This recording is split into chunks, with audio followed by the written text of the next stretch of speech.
And we are live. Hey, Concrete. Happy Sunday. What's goody? How's it going? Honey, it's a Sunday. A chick is tired, but I'm here. I'm ready. What's going on with you? Um, that's all good things. I had a pretty good weekend. I didn't have too much going on this weekend aside from regular, home stuff. It was a chill weekend, but I have enjoyed it nonetheless. I can't wait until next week since it'll be like a 3 day weekend, and I'll probably take Friday off more than likely so I can get in, have a 4 day weekend. I just need a little break from the monotony of the day. But aside from that, it's been a pretty cool weekend. So you ain't gonna be working your 6 jobs next weekend? Wait till I tell you what I got to tell you off air. You're gonna kill me. But no, not next. I don't think next weekend. Um, no, not definitely not next weekend. I hope Um, you get a break, ma'am. Lord, no time soon, no time soon. But that's all right. I got goals, so gotta do what I gotta do. Okay. Um, what's good though? I got some tea, child. Oh, girl, spill it. I ain't had but some good coffee this morning, honey. I don't mind no tea. Spill. Well, did you see the post that went viral from Ti's daughter Deja regarding how she was saying she doesn't feel like her hair texture fits her, and she hates that she has her dad's 4C hair?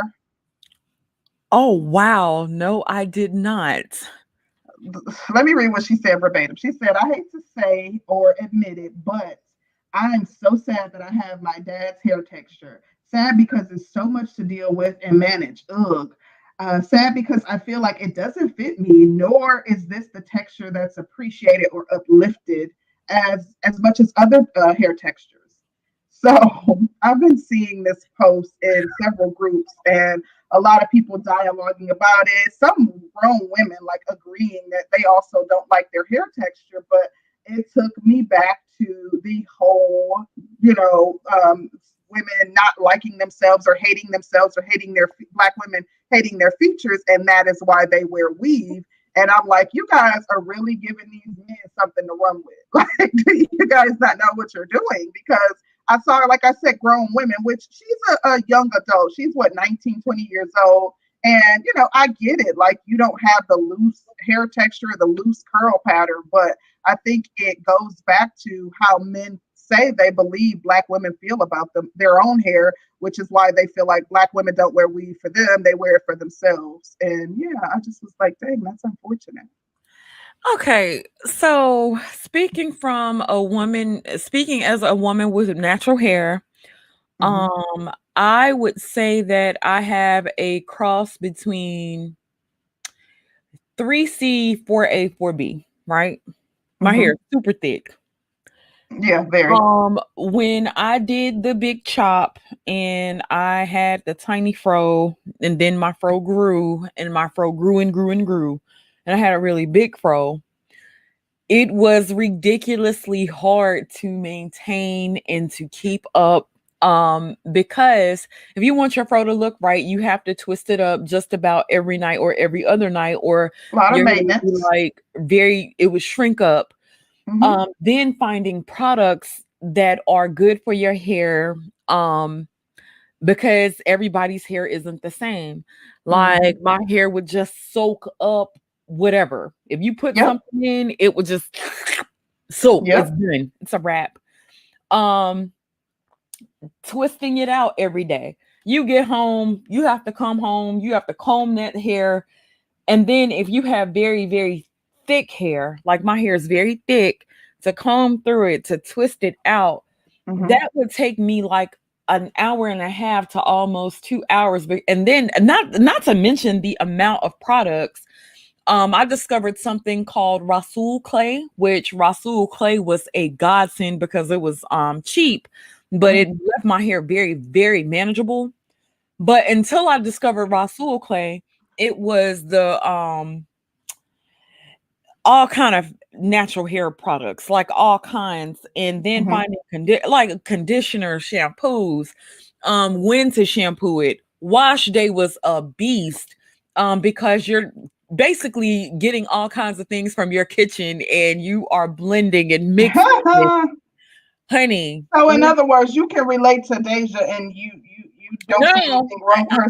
I Oh, can oh, I can okay. relate to Deja as far as maintenance. I can absolutely relate to her as far as maintenance. But now I'm gonna be honest. When that fro got the fro in, it Hmm. was young kids who would really like young kids and women, and I'm not gonna say necessarily young kids, but they would be like teens, early 20s. They would really have more of of an appreciation for my fro. Um, and women, because women be like, "Is that a wig?" Like my froed. And so I got a lot of compliments, and I thought it was beautiful. Hmm. Now I will say when it was in a teeny weeny state, I did not get the same type of attention from men that I got as opposed to when it was grown out. I do think men are attracted to longer hair, no matter what Hmm. the texture is. I think men are attracted to longer hair, no matter the texture. But men do like to see hair. Men, it's a sign of femininity to men. I don't think there's Right. anything wrong with that. But I working with it was a whole beast. It was a beast. I have 4C hair. I've never hated my hair. I did, I had permed my hair previously, and I've been natural for probably like 8 or 9 years. But I've never like hated my hair. I straightened my hair because I always wore like a short haircut. And I Yeah. would do all kinds of things with my hair. I never really wore like let my hair grow. I wore my hair short and like a bowl cut. I liked all the little, pixie cuts, stuff like that. So I would wear a relaxed. I got my hair relaxed because that way it would lay down and be easier to manage in that state. But since going natural, with my hair growing out, like I never felt like I didn't like my hair.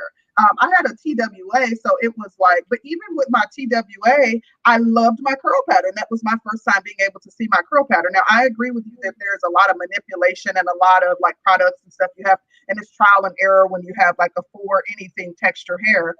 My daughter has like 3A hair and very beautiful, very, she has what Black people would deem good hair. She doesn't Hmm. have to put anything but water in her hair, nothing else. But I like the maintenance and all that. To me, I feel like I don't need validation from others to like my hair. Like if no one else in the world liked my 4C hair, I still like my 4C hair. But again, too, I'm a grown woman, so I can't relate as it in regards to not liking the hair texture. But I think more people were feeling like she felt like because she's light skinned and she's attractive that her hair type doesn't go with her aesthetic. But I can't relate to what that's like. And the thing is, it's funny because I have a daughter that has what would be deemed as good hair, and a daughter who has my same hair texture. The daughter who has my same hair texture, she's been natural for longer than any of us. Her hair is down to like, way past the middle of her back. And she wears a lot of protective styles. But I don't think either of my daughters hate their hair either. I would not condemn her for saying that because she's young and she probably hasn't learned to love everything about herself. But I do think it gives credence to the argument that men make regarding Black women not liking their own hair, which is why they're going out and buying bundles and wearing weave. Now, would you but do you think her assessment is honest because women will call our Black women will especially say that Black men are um colorist and texturist as Mm-hmm. far as hair is concerned. Is there any They're about to validation? get you. Honey, it is what it is. It's the breakdown, honey. That's what we do. Yes, we keep it real. Uh-huh. Okay. Would there be any validation in saying that men are more attracted to softer hair? Is there any validation to that? I think that Black people in Or general are. validity? That's I think yes, I think men included, but Black people in general are akin to feeling like looser hair texture or looser curls is better or is more desirable. I think that they are attracted to that. I know, like for me, I have my hair locked, and I like contemplate at least once a week, like cutting these locks off because I miss my natural my hair in its natural state with being unlocked. Like I miss it. I have, like I said, I have had an experience with a man who told me we started dating and I was wearing braids, and like during us dating, I had taken my braids out, let my hair get a break. And he told me literally that he liked my hair better in braids. And this is when I had a He like your TWA. hair So better what, honey? You oh, fading I'm in and sorry, out a bit. in braids. And this was when I had a TWA. So he was telling me that he liked my hair better with braids. And I was like, wow, really? So I've actually and in my natural state, I have gotten more compliments from white men than black men on my natural hair. I will say that a guy I dated a while back when I had my fro was like, um yeah, you look better with weave. And then when I asked him about my fro, like, you don't like my fro? Like, I was kind of appalled by it. And he was like, this is not the damn 1970s. And I was Oh, like, oh, okay. yeah. That kind of made me feel some type of way, because you would think that, or you would, but now, and I would say that my fro wasn't tiny. It was kind of like a medium, tiny to medium. I was on my way to medium, and he was like, it's not the 1970s. Like, do your hair. Wow. When I went Wow. to work, it was older black men who was like, why is your hair all over your head? And I'm like, Oh. my hair isn't all over my head. And it's not like I'm very stupid, like, about the maintenance of hair. So if you talk to me on a regular basis, I'm always talking about my hair. I'm always bothering curling about my hair. Should I do this to my hair? Should I cut my hair? I want to cut my hair and dye it red. I want to do this to my hair. You think I should get this weave? What you think about this? What you think? What do you think about You these are braids? Do you very like I'm always talking about my hair. like that. You maintain your hair. But I have to say to you, like, first off, Black Rach, I'm not saying the white man treats me better. I'm with a pro-black man. He insists on my hair being natural. He loves my natural hair. I said, just in general, I've gotten more compliments from white men. I think that, white people like love the fact that our hair defies gravity and it can stand up on top of our head. So they're fascinated by it. Not to say that there's not black men who don't appreciate my natural hair, because I'm with one. But what I wanted to say to you, Danny, is that you do look completely different with your fro than your how you typically wear your hair. You are fading in and out. Like, are you moving away from the microphone? No, let me my volume is on max. I'm still fading in and out. Yes. I don't know why.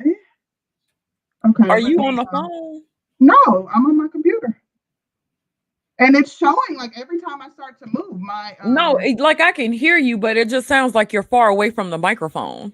No, I'm literally probably 6 inches away from the microphone. Oh, no. I don't know why it's doing that. I'll plug it. I'll unplug it and plug it back in just a second. But what I wanted to say is, I think that you look completely different with your fro than you look with your hair straightened. I think it's just a completely different look, which I'm sure I look completely different. I feel different with my natural hair versus when my hair is straight. So, let me ask you this question then. Because what I've noticed about myself, and it took me to kind of observe myself in this state too. Initially, when I would have my weave and stuff, I did have a certain level of confidence, in the way I carried that confidence was different versus when I had my natural hair out. And when I realized that I was different, like when you get a new weave and you fly or whatever, you do tend to carry more of a bad bee mentality, or you have the bad bee energy, right? Like you will have like a sort of bad bee energy about you when you feel like you got that fresh weave and you fly. When I realized I did carry like a certain attitude, and then I kind of I had to take inventory, and I was like, well, I actually have the type of hair that a lot of women would dream of. Like I felt like I love my hair. Like I love my hair. And I was like, I have the type of hair that a lot of women would dream about. Why am I tripping on how my hair looks natural versus how it looks straightened or with a weave? and I need to be able to carry that same energy. I agree. And so, and I went out a couple times with like my natural hair in its froed state, and I Mhm. wore like, I was really fly. And when I went out and I had my hair in its natural state and I was really fly, I still got the same amount of attention. I would even go as far as to say is I got more attention, but um it I don't feel like it was still from guys that would have been deemed high value, quote unquote. But yeah, I feel like it was the same attention that I would have gotten, but it was just the way that I carried it when I paid attention to myself. Because it's almost like when you go out with your natural hair, you almost feel like your hair is undone. And then when you really sit around and think about the maintenance that you put into your natural hair, no, baby, your hair is done. Your hair is probably done more than and has had more love and attention than Mhm. a lot of weaves. So I think it's an interesting thing. I do too. I do think that Black women tend to be more confident with bundles and with weave. I have to say that I've been natural for 9 years, and I've only had my hair straightened 2 times within those 9 years. I wore my hair natural in its natural state on a regular basis, and it is more maintenance.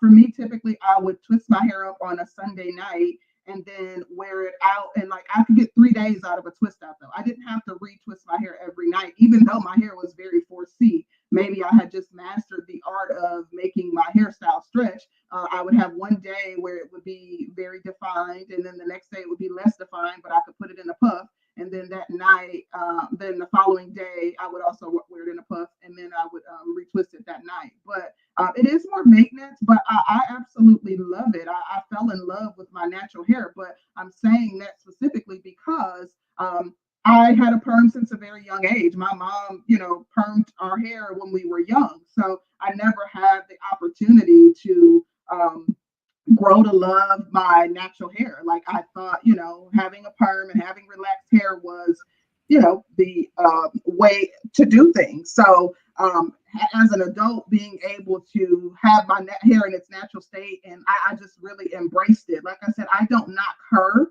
I think that she has some more developing to do. Of course, she's a young girl, but you need to love yourself, like every part of you. Like you are uniquely made. Like the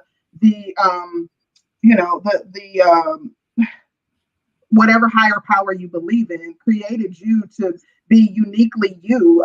There's not a specific texture that would go with your aesthetic. You need to love every part of you, and I think that that's something that even adult Black women need to try harder to do, because like I said, I saw the commentary on that post in 3 different groups, and I saw several Black women like, well, what's the big deal? I don't like my hair. I got, and I'm just like, Girl, wait a minute, Concrete. I don't want you to keep talking because they is talking so much mess about your microphone, what? honey. I don't know why. What's going on with it? I'm using the same mic that I Well, always you use. sound clear now. Whatever you just did was like 100% clearer than Oh, where you've been at.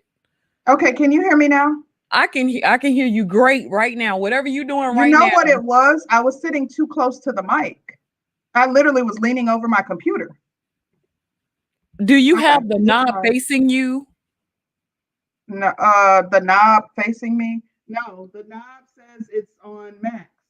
If you're No, talking no, about the no. volume, The knob on the microphone, is it facing you or is it turned away?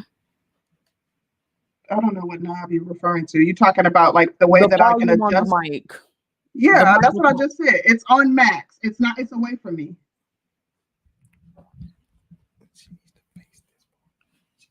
Okay, you know where it has like the words on the mic, right? Mm-hmm. Okay, you sound better now, but they want you to disconnect from Africa. They're trying to get you to come back over here. I don't know what's the deal. Okay, you sound great now, but I think it was just me being too like I literally was sitting in front of the mic, leaning over my computer. I think I was just too close to the mic. Because that's the only thing I did is sit up straight. okay, okay. Well, you sound good now. Let's keep it there. Okay, Um, we'll roll with it. But what else did you have on that? I have one last thing, and we can jump off into the topic, child. Shout out to George gaslighting Frazier. He says, "Do you ladies wear your hair to please other women or your men?" I used to wear my hair to please women and to be fly, because when you're competing with women, um, you want to be flyer than them. You want to be that chick. And so at one point, I will say that I did things to compete with women to be better than them. But then I'm gonna be honest with you. I'm gonna keep it a buck. The way my hair was at one point, you couldn't tell me nothing about it. My Mhm. hair was bouncy, flowy, thick, whatever.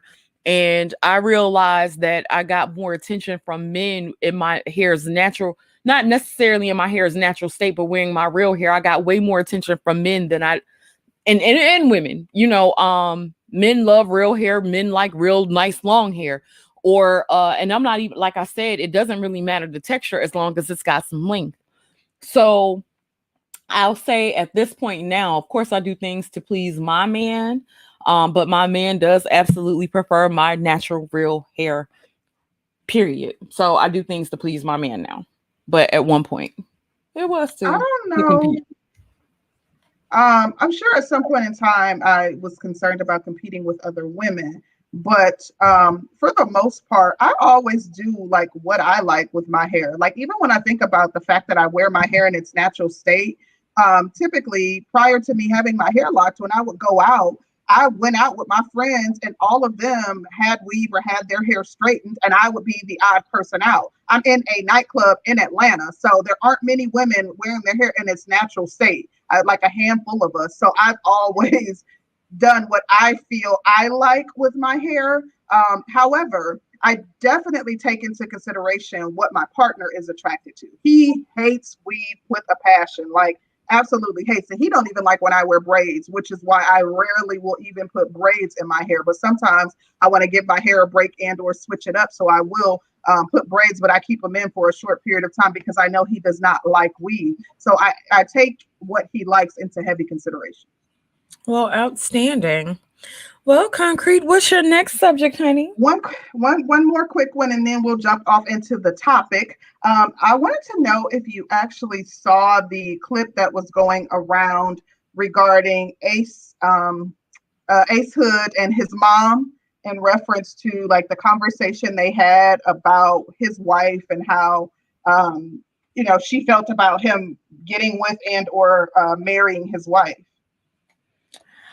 Oh, child, you told me a little bit about it. I never did see it. But yeah, enlighten us, honey. Okay. So there was a clip of Ace Hood. Well, I don't watch Love and Hip Hop, but I guess they're on Love and Hip Hop Miami. And Ace Hood was talking to his mother regarding his new wife. I think they've been married like 2 years. Um, Sheila is her name, and his mom was essentially saying she felt like she was coming in and changing things, that she encouraged him to go independent, and how essentially that impacted the amount of money that he was able to bring home and take care of her and the family.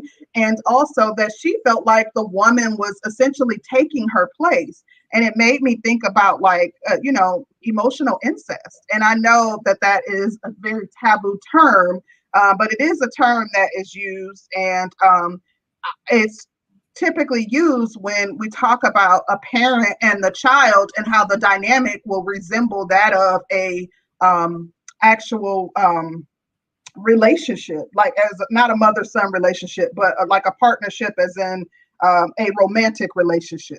And it made me think about like mama's boys, or men who have to have their mother approval, but more than that, how women are essentially without a man, without a mate for extended Mm. periods of time, and they make their son like responsible for the things that their mate would typically be responsible for. And they're essentially kind of like feel like a woman that comes into their son's life is the other woman. I find that to be absolutely horrendous. Then if the son is out really trying to find a mate and she's having to actually compete with his mama, I absolutely do find that horrendous. I do think a lot of women from our communities do that. We probably, I would say our generation started, um, a thing to where the parents, I feel like it started with our generation to where the kids actually financially supported their parents. Kid mothers Mm. were actually borrowing money or taking monies from the sons and shit was actually really having to help out, as opposed to it being like you giving your mom a couple $100 for Christmas or some shit. Your mama looking for money from your ass every month, like, hey, I need you to Absolutely. pay this. Hey, I need you to do that. And I think it started out with our generations versus like when men were actually in the house and the men were taking care of the bills. And if the child did bring something to the family, it was something extra as opposed to something that was actually needed. When you have a dynamic like that, and you putting your son in a position to be the man for you, I think you really do your sons a disservice, because you want your son to be independent, but yet you want him to still refer to this matriarch, which I think that it's absolutely stupid. Like, you still want your son to refer to a matriarch, or to still allow you to lead him. And then when you, it's almost like you, and you do have a big point as far as the ancestral aspect of it, because it's like, well, damn, um you want your son to grow up as a man, but you still want to have a certain amount of control over him or control over his choices. And so then it's like, you don't really want your son to be a man. You want your son to be your bitch. And Mm. it's not a good look. It's not a good look at all. It's not a good look at all. It's ridiculous. Absolutely. Absolutely I ridiculous.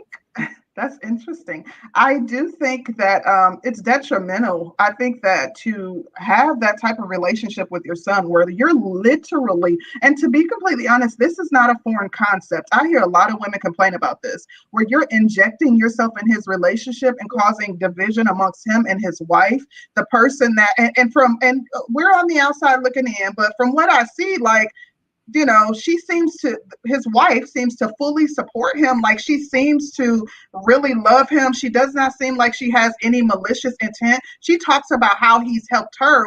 She struggled with her own like anxiety and depression and things of that nature. She's very candid about how she had a horrible relationship with her mom and felt like the black sheep, and how he's helped her grow. And she's very open about that. She seems like a sweet person, but for your mom to, be so invested in you and be so concerned that she's taking something away from you. Like, I've heard men say that their moms have said, don't be out there giving them hoes your money and stuff like that. But they're saying that because they want you to bring the money back to them.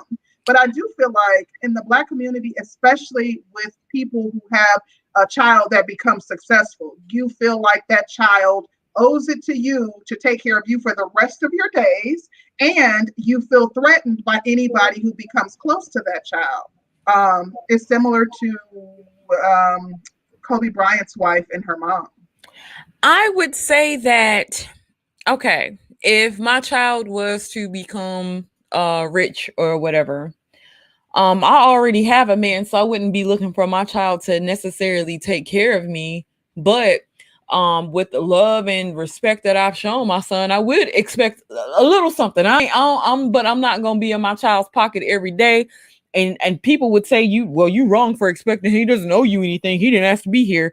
But if I've done my job as a parent, like, I've molded him, I've taught him respect, I've taught him, I've paid for lessons to get him to a certain aspect of life. I've done what I was supposed to do as a parent. Well, while he didn't ask to be here, he is here. And the things that he needed provided for him, he was provided. So I wouldn't necessarily be on no Kobe Bryant stuff or no what you call it. But now if I ask my child for something, and being how spoiled my child is at this point, yeah, I guess I would be looking for a little something. But I I wouldn't guess, expect my child to take care of me or to take care of my right. household, this, that, and the third. I wouldn't expect And that. there is a difference. Yeah, There is I a do think difference. there's a difference. I think that I would appreciate what my children did for me if one of them were to become wildly successful. But Yeah, but what if your child didn't do literally, anything? Would you expect well, something if hold your child on. Let me became say wild? really quick. Okay. I just want to say really quick. I think that me personally, I don't even look at the fact that I parented my children the way that I was supposed to, because that was for me. Like that is my those are my duties, like to parent them. I literally still pay my children's bills and they're in their 20s. And I still, like I said, I go over there and I clean up their house every Monday. Like I take groceries. I like these are things that I enjoy doing because I coddle my children, but I want my kids to have the best chance of success. So my kids are like, and I know, like, okay, so this is what I mean by that. If me going to the grocery store for you eliminates and buying groceries and buying things that you need for your house eliminates like one thing off of your plate, and both of my children work full time and they also have their own businesses, and it frees up some time for you to dedicate to your business. Like I do a lot for my kids, but I do require things of them too. I require them to, maintain successful careers, to, I'm always advising them about their business. Like we have an awesome relationship. My children literally come to me and say, whether it's relationship problems with a guy that they're seeing or business, Mom, what should I do about this? Like literally my oldest daughter, her former fiance, he would call me like, I was about to say my name, Miss Concrete. I got this business proposition. What do you think I should do about this? Like that's the type of relationship that I have with my children. And I just want to, always support them. Like I don't expect them to do anything. And I'm sorry, you was asking a question, like, what if they didn't? Is that what you said? Yeah. Do anything? Like all the stuff that you do for your children right now, if they were to hit it rich and they didn't do anything for you, would you feel some type of way? And I'm not saying that they necessarily have to financially support you, but what if they didn't give you anything at all? What if they say, well, you got a husband, you good. What you need us for? You should be satisfied staying where you stay, even though I'm able to afford 50 mansions on the hill, 95 cars. I'm riding around in my Bentley. I'm still pulling up to your house for Thanksgiving and Christmas, but I'm gonna bring you some shit from Bath and Body Works. What's your thoughts? To be completely honest, when I say I wouldn't expect them to I don't expect that they would, pay off my house or anything like that. But if they did, like, it's hard for me to fathom them not doing something for me. But if they did not, but it's like I'm not like going to chastise them if they don't. But if they did, I would, actually, like, I would enjoy the experiences that I get to have with them now that they're successful. What if you don't get, okay, so if you booked a family vacation and they be like, well, I got my ticket, what you got? I can't fathom my children being that selfish because that's not in their nature. Like my kids are not like, like they're young adults, but they're not like that self-absorbed that they're gonna be like they love me. My kids, like, we have a very good relationship. They call me just to chat on the phone. Mom, did you see such and such? Like, we have a very good relationship. It's hard for me to fathom them being just complete jerks if they were to become completely successful and saying, screw would Mom, that make them jerks? Wait a minute. Because I'm playing devil's advocate, so I'm gonna F with you for a little bit. They don't necessarily have to be jerks because they aren't giving you anything or aren't providing anything or whatever. But I'm gonna be honest with you. If I raise my child a certain way, and let's say, like, okay, let's say I was taking care of my son up to a certain point or at a certain point, like I'm taking care of him, doing all kinds of things. I'm not going to say that I wouldn't necessarily feel I would feel obligated to some perks by being that child's mom. I'm human. And people can call it flaws or, well, you're being selfish. I don't want all the money. I don't. I wouldn't want all my child's money. But I would want things to express appreciation, especially tangible things, because I have provided tangible things when all I was obligated to do was provide needs. And I feel like I went above and beyond. And so I would kind of expect the same behavior. And it would make me feel some type of way if certain aspects of that wasn't returned. I would feel some type of way. To be completely honest with you, I'm 10 times a better parent than I've seen some people be to their children, and they expect their children to go. Like, I literally have friends that I know that like put their kids on blast if they buy them something less than $200 for Christmas. Like, I'm just not that person. I know that the reason that I do so much for my children at this point is because I'm resourceful. I'm resourceful. I have more resources than they do.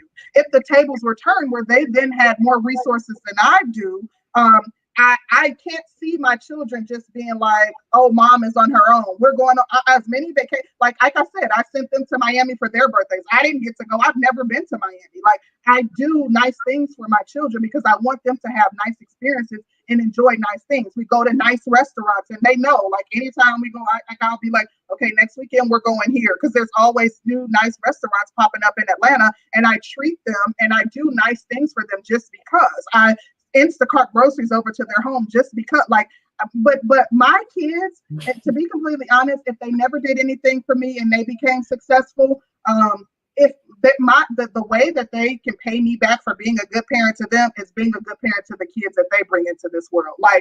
Now that's one thing I wouldn't play about. If my children had children and then they become successful and for some reason the children don't get to benefit off of their success, that's when we would have a problem. They got me dying. They said, Sister George make them kids run their pockets. You damn right. I would be like, I want a new Bentley too, child. Yes, I do. I'm not gonna turn it down, but I wouldn't be. I'm not calling my child every week. Like I've been a responsible adult for a long time. Yeah, I've been a responsible adult for a long time, so I don't need my children to. I'm not going to become irresponsible because my child ended up getting somewhere in life. I'm still going to be a responsible adult. Right. But right. I would expect a little kickback. And that's fine. There's nothing wrong with that. But yeah, aside from the financial component, because that's one aspect of the problem with his mom, but she also felt like this woman is coming in and taking over. Like she felt like she said like the woman was taking her spot. And that's where when she says taking her spot, then she's already emasculated him. And like I said, she doesn't want a grown man. She doesn't want to look at her son as a grown man, as opposed to looking at her child as being a little boy and being able to run that little boy and being able to control his actions and his decisions. There's a difference between influence and absolute control. Right. If you're saying that your son, another woman is taking your spot, then I would look at my mom like she had lost her absolute freaking mind. Or if my father came to me and said, well, you're getting married, I don't want this man to take my spot. You mean you don't want a man to take care of me financially, emotionally, physically? A man does man things, a woman does woman things. If a woman is a wife and she's taking care of the household and she's managing the household and the woman feels excluded, then I feel like the mama should have been in counseling, therapy, somebody, psychiatrist, psychologist. She needed that shit a long time ago because the mama's still dealing with issues, especially if she wants that kind of control over a grown ass man. Mama needs some damn help and some dick. Sorry, not sorry. Ooh. You know what? I'm gonna just say this real quick. If mama had her own damn life, she wouldn't be focused on what her son was doing. If she had her some consistent D in her life, she wouldn't be that focused on what he doing. Mama would get somewhere and sit down and be focused on her own D as opposed to her son's D. But well, I agree with you. I do think and even then, just sitting here thinking about like my children today. My children today do very nice things for me. And I talked about what I do for my kids, but Mother's Day, they know I like Sephora products. So Sephora gift cards, whole line of Ordinary, Hunter rain boots. Like they buy me Pandora bracelets, Tiffany jewelry. My kids buy me nice stuff now. So I talked about what I do for my kids, but my kids make sure like, Mom, what do you want for your birthday? Or what do you want for Christmas? And they do nice things for me now. So I guess that's why it's hard for me to fathom. But as it relates to women and the crazy thing is, I don't see this with Black men. I think this is more of a woman thing where they feel like they should have the number one spot in their sons' lives, even if they marry. I think that is absolutely asinine. I think that you can typically see like how that type of behavior has impacted a man to date. Like I know men who women who date mama's boys, and they talk about how reliant they are, like how the mama's boys oftentimes are not self-sufficient.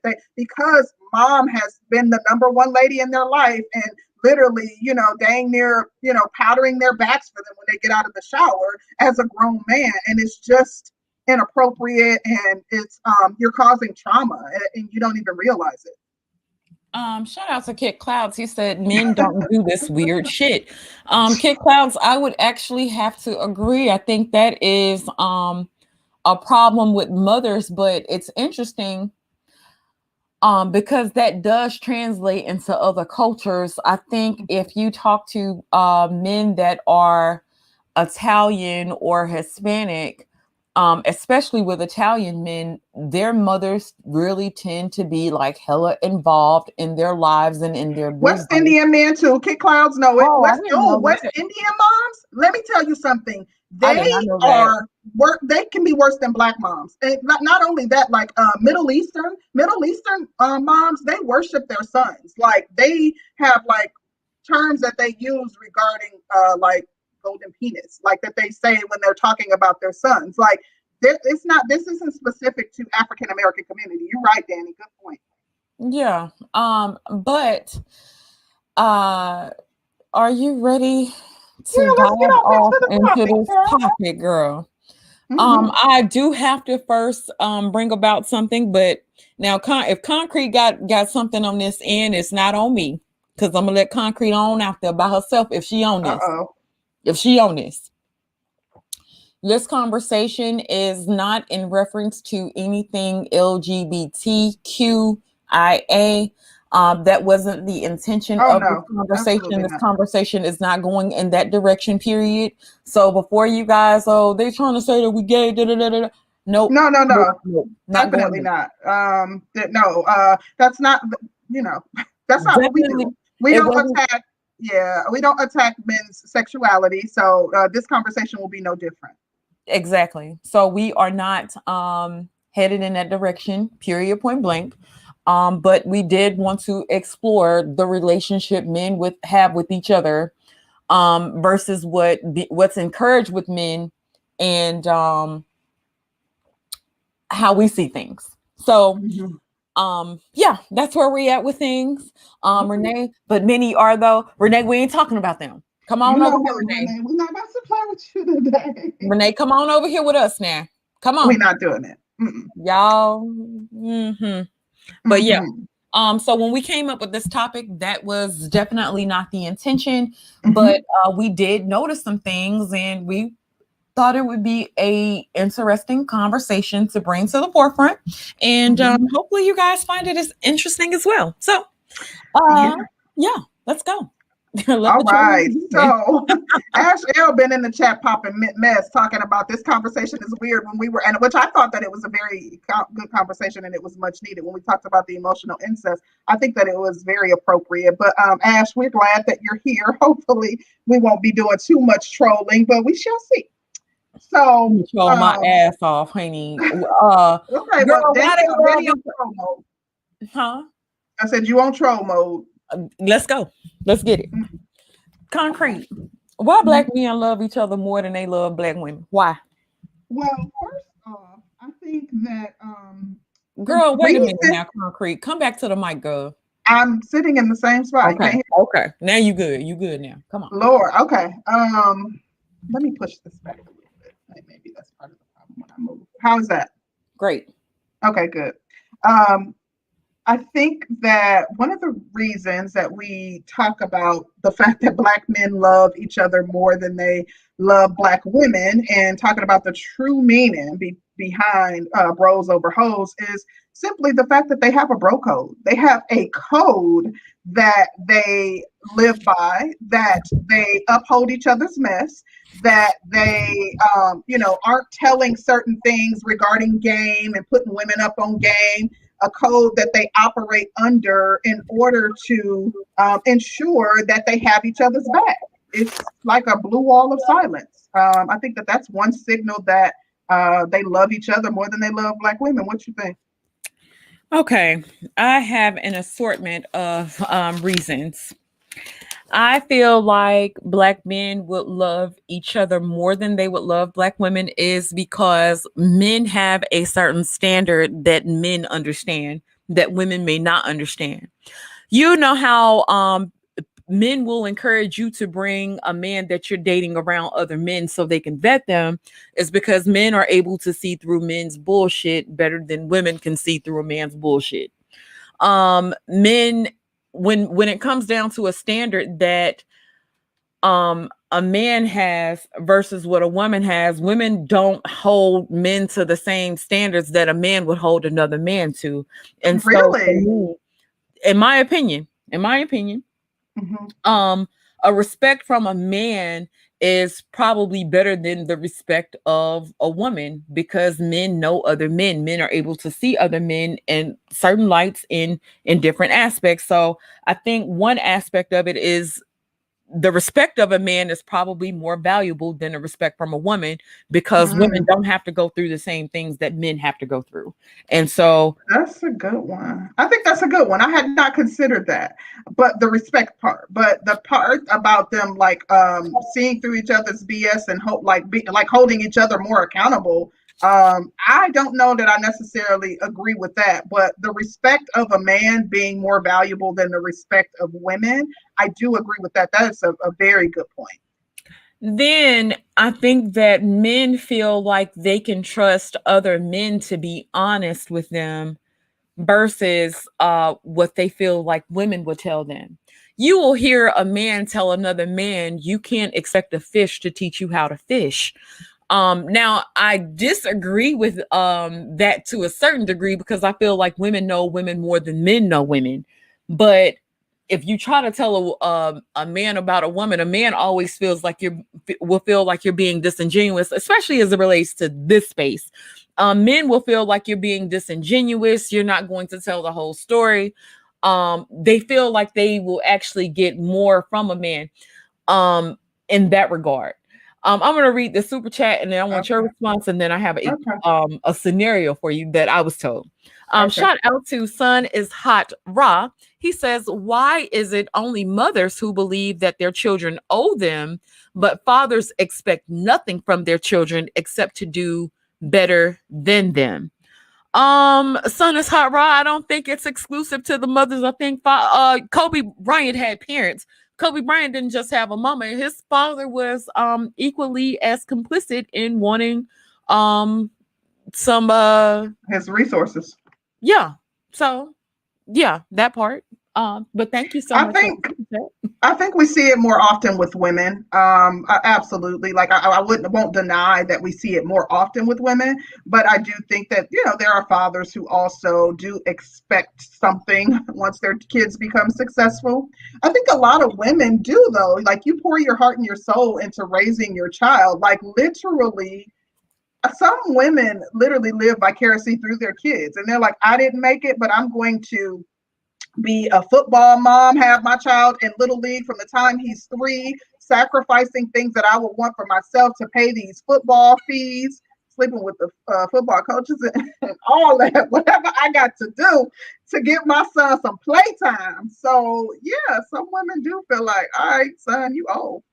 Okay, but what was your question, Danny? Okay.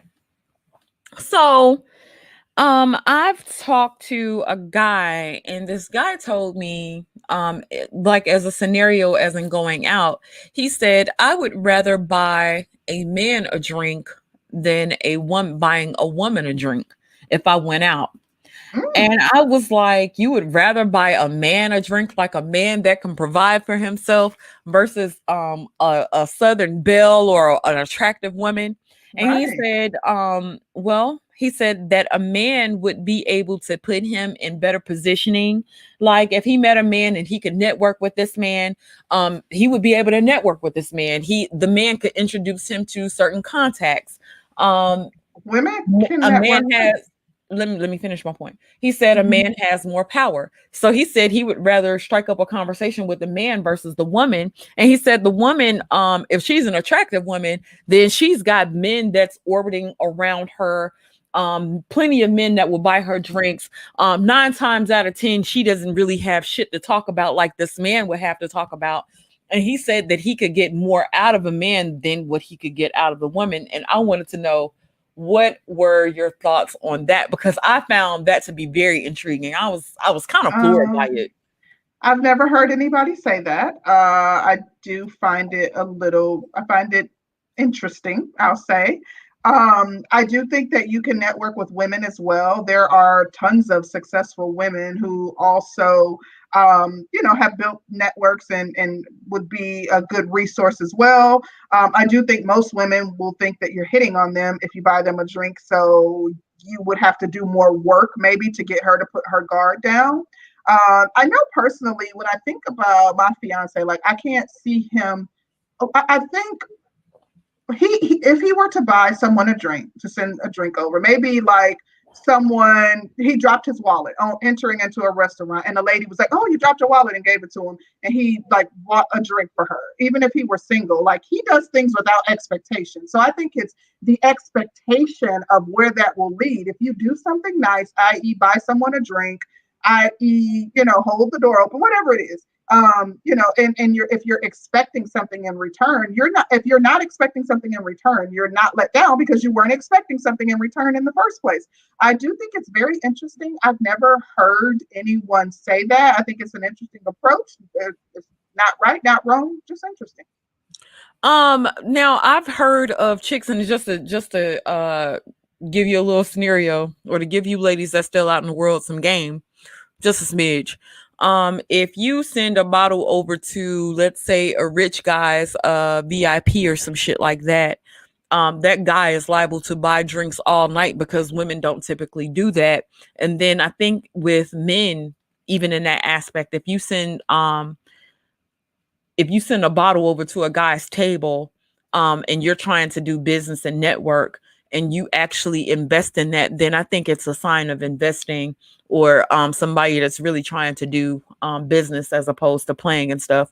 Because you're already saying that you're willing to put up monies, whatever, to get the guy's attention. So I don't think there's anything wrong with it. I just thought it was interesting because I had Mm-hmm. never heard of that before. I was like, wow. Because initially I was like, that's some G stuff, GAY stuff. I was like, that's kind of GAY. And he was Yeah, like, no, it's not like that. He was like, yeah, but a man, if I'm in certain situations, I feel like men actually have more to offer in right. certain situations. And I've definitely heard that from men in this space.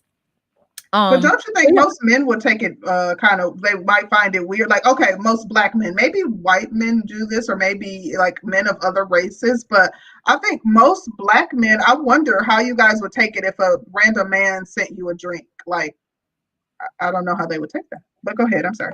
Well, what about if it's not a random man just sending a drink over? Now, I've heard of dudes sending bottles, but now this is usually from like thugs to thugs or something like that, or Hmm. high value men to high value men. Right, I've right. definitely heard of that.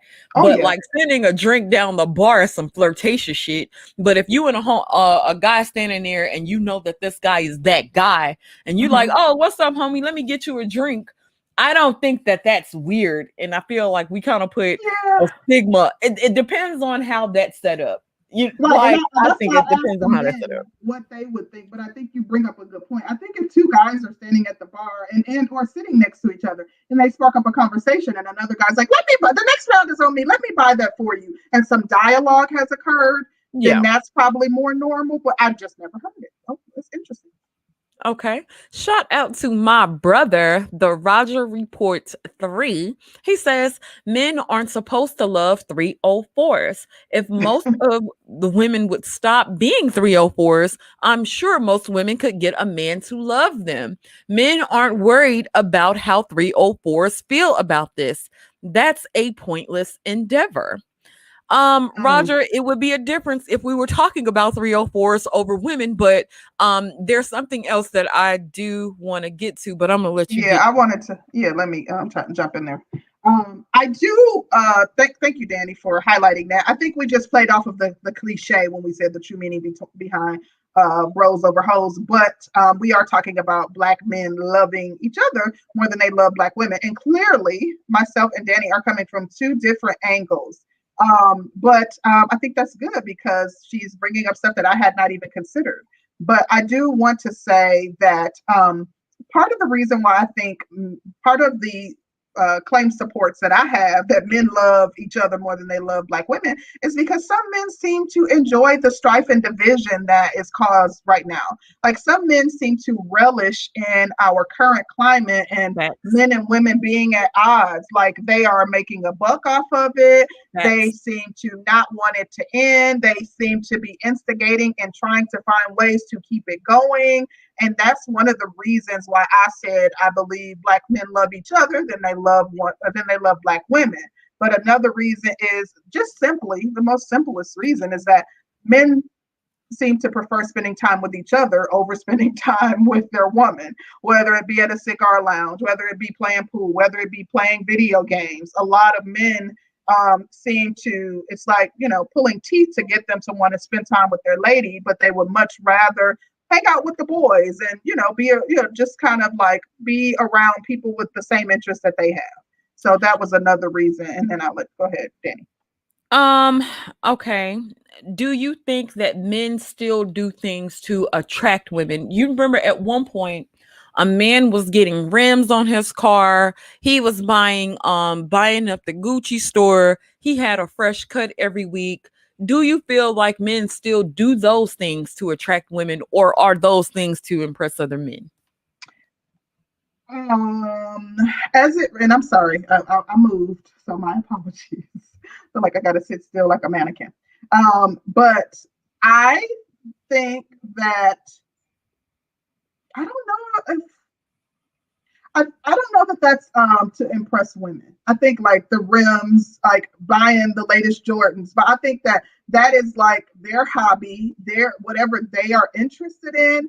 And I would not necessarily say that is to attract women. Now, there are certain things that men do that I think are to attract women, not necessarily their hobbies, but like growing beards out, cologne. I think like certain things, absolutely, like wearing something that's trending. I would relate that to attracting women, but not necessarily like their hobbies or things that they're into and that they spend their money Okay. Back in the day, it was kind of seen as though these things were to attract other, were to absolutely to attract women. Like, basically all of a man's actions were deemed to be centered around a woman. And I feel like the course of that has changed. I feel like it's changed drastically because it does seem to be about impressing other men, because now if you go and look at like talk shows back in the day, and the man will be like, well, if I didn't have to look good, I would walk around with no haircut. I will walk around like trash because I'm a man and I'm lazy and I'm a savage and I don't have to do this, that, and the third, or but if I know if I want to attract a woman, I do know I have to be attractive and I have to look a certain way, I have to carry myself a certain way. I know that women are attracted to sparkle and shine and stuff, and so I'm gonna get these rims, or I'm gonna get this car, I'm gonna dress like this because I know women are attracted to these things. Shout out to Jason Jelani Jaden. He says to impress women and stunt on men. I think that is absolutely true. I think it's a little bit of both. um why do you think that men will well, I don't know if you think that, but I kind of see certain situations as men, like especially with men in this space, I feel like men discourage relationships with women. And I'm trying to figure out what would be the point of discouraging relationships with women. Thank you for, I guess, saying you don't know if I feel that way, but I do. I do agree with you wholeheartedly. And the reasons behind it is, I think, to be completely honest, this is me psychoanalyzing. I think that men um, had bad experiences with women, and as a result they kind of want other men to swear off women as well, and or give women a hard time as well. Like I think that it is like unhealed trauma that men have not healed from their experiences with some women. Some woman did them dirty, you know, slept with their best friend, had sex with someone else on the night before their wedding, whatever it may be, and they have not let go of that, and as a result they want other men to join them in the fight against women. It's kind of what I think it is. You are absolutely positively correct. I do feel like the crazy thing is, and so I'm gonna shoot at the players today. I'm gonna shoot y'all ass. I'm hitting y'all today. Pew, pew, Um pew. that part. What I've noticed is a guy who starts to understand the true nature of women to a certain degree. So let's say you have a guy who was able to attract and sleep with as many women as his heart desire or as his penis can handle. He was able to get them, right? So you'll have a guy like that trying to teach a guy who has less experience game. But now with that guy, the guy that's able to sleep with a lot of women, he would still be able to get a lot of loyalty from same said women, which I'm like, okay, so you're able to get sex and loyalty from these women, but you'll try to put guys up on game to a certain degree, but you're discouraging them. Um, and the guy doesn't look like you, doesn't carry himself like you, so his experiences with women won't be the same. And it's like, how can you speak to a guy who doesn't have the looks, the swag, the anything? His experience with women aren't going to be the same, but you'll try to discourage him from women when your experiences with women are different. And it's an interesting thing, because I'm like, okay, if you are a handsome guy, you're tall, you have the money, you're going to be able to attract a lot of women versus somebody who isn't able to do a whole lot of nothing. And I just feel like those experiences are going to be very, very different. But you'll have a guy who speaks from a certain perspective, like, well, yeah, these hoes is hoes and they hoes, and you need to watch out for this, that, and the third. Yeah, I done slept with Keisha Renee, Tanya, I slept with her sister, I slept with her mom. All of them are like this. You need to be focused on getting your money. You need to watch out for these hoes, because these hoes ain't shit. You better watch out for these hoes. Man, when I went, and shout out to ARC, because I'm not taking a shot at him per se, but ARC does give a lot of game. But I kind of think about it like, well, your experiences are probably going to be different, because a lot of men look at women as masturbation vessels. Like they are simply for that purpose. Like, you gonna get them, you gonna slaw them out, you gonna throw them back to the wolves, you gonna move on to the next one until you feel like, hey, whatever. Ashel, you say we reaching. Come on up here. Hit a link, baby. Absolutely. There's Please the come link, tell us Ash. how. We'd like Ash? to know. Is the Ash for Ashiel? Come on, Ash. Bring your ASS, Ash, please. Bring your ashy ass up here, Ash. I'm sorry. I'm just teasing. I'm kidding. Don't give me Ash. I'm just talking. But you about to hurry up and click that link. But listen, on, I want to say one thing really quick before we get the guests in here. The other reason that I wanted to highlight, the other primary reason that I wanted to highlight, is the fact that men denigrate men who seem to be happy in relationships with women. Men take every opportunity to call them simps, suckers, they busters, they weak. They absolutely seem to some men seem to get irate at seeing another man that seems to be in a thriving relationship with a woman, another man who seems to enjoy the company of women, another man, or if a guy is telling his boys, I ain't going out with you this weekend, I'm spending time with my lady. He's every negative thing under the sun. They're attacking his manhood. He's not masculine. He's, anything you can think of. And I think that is another primary reason that I've concluded that why I've concluded that men love men more than they love women. They don't even want to see their bros happy with a woman. They absolutely don't, especially within this space. If a man tells you he's getting married, what about the money?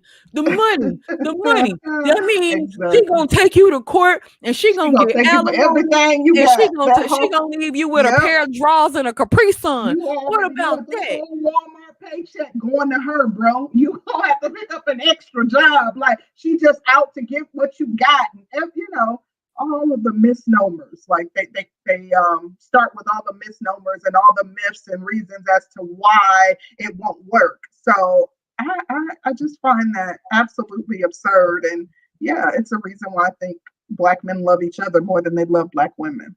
Well, let's get JoJo up in this thing, child. Let me brace What's myself. good, JoJo? JoJo be I ain't seen you What's in going forever. on? What's going on? JoJo, what's up? What's up with you and your gal? Oh man, listen, hey, nothing much.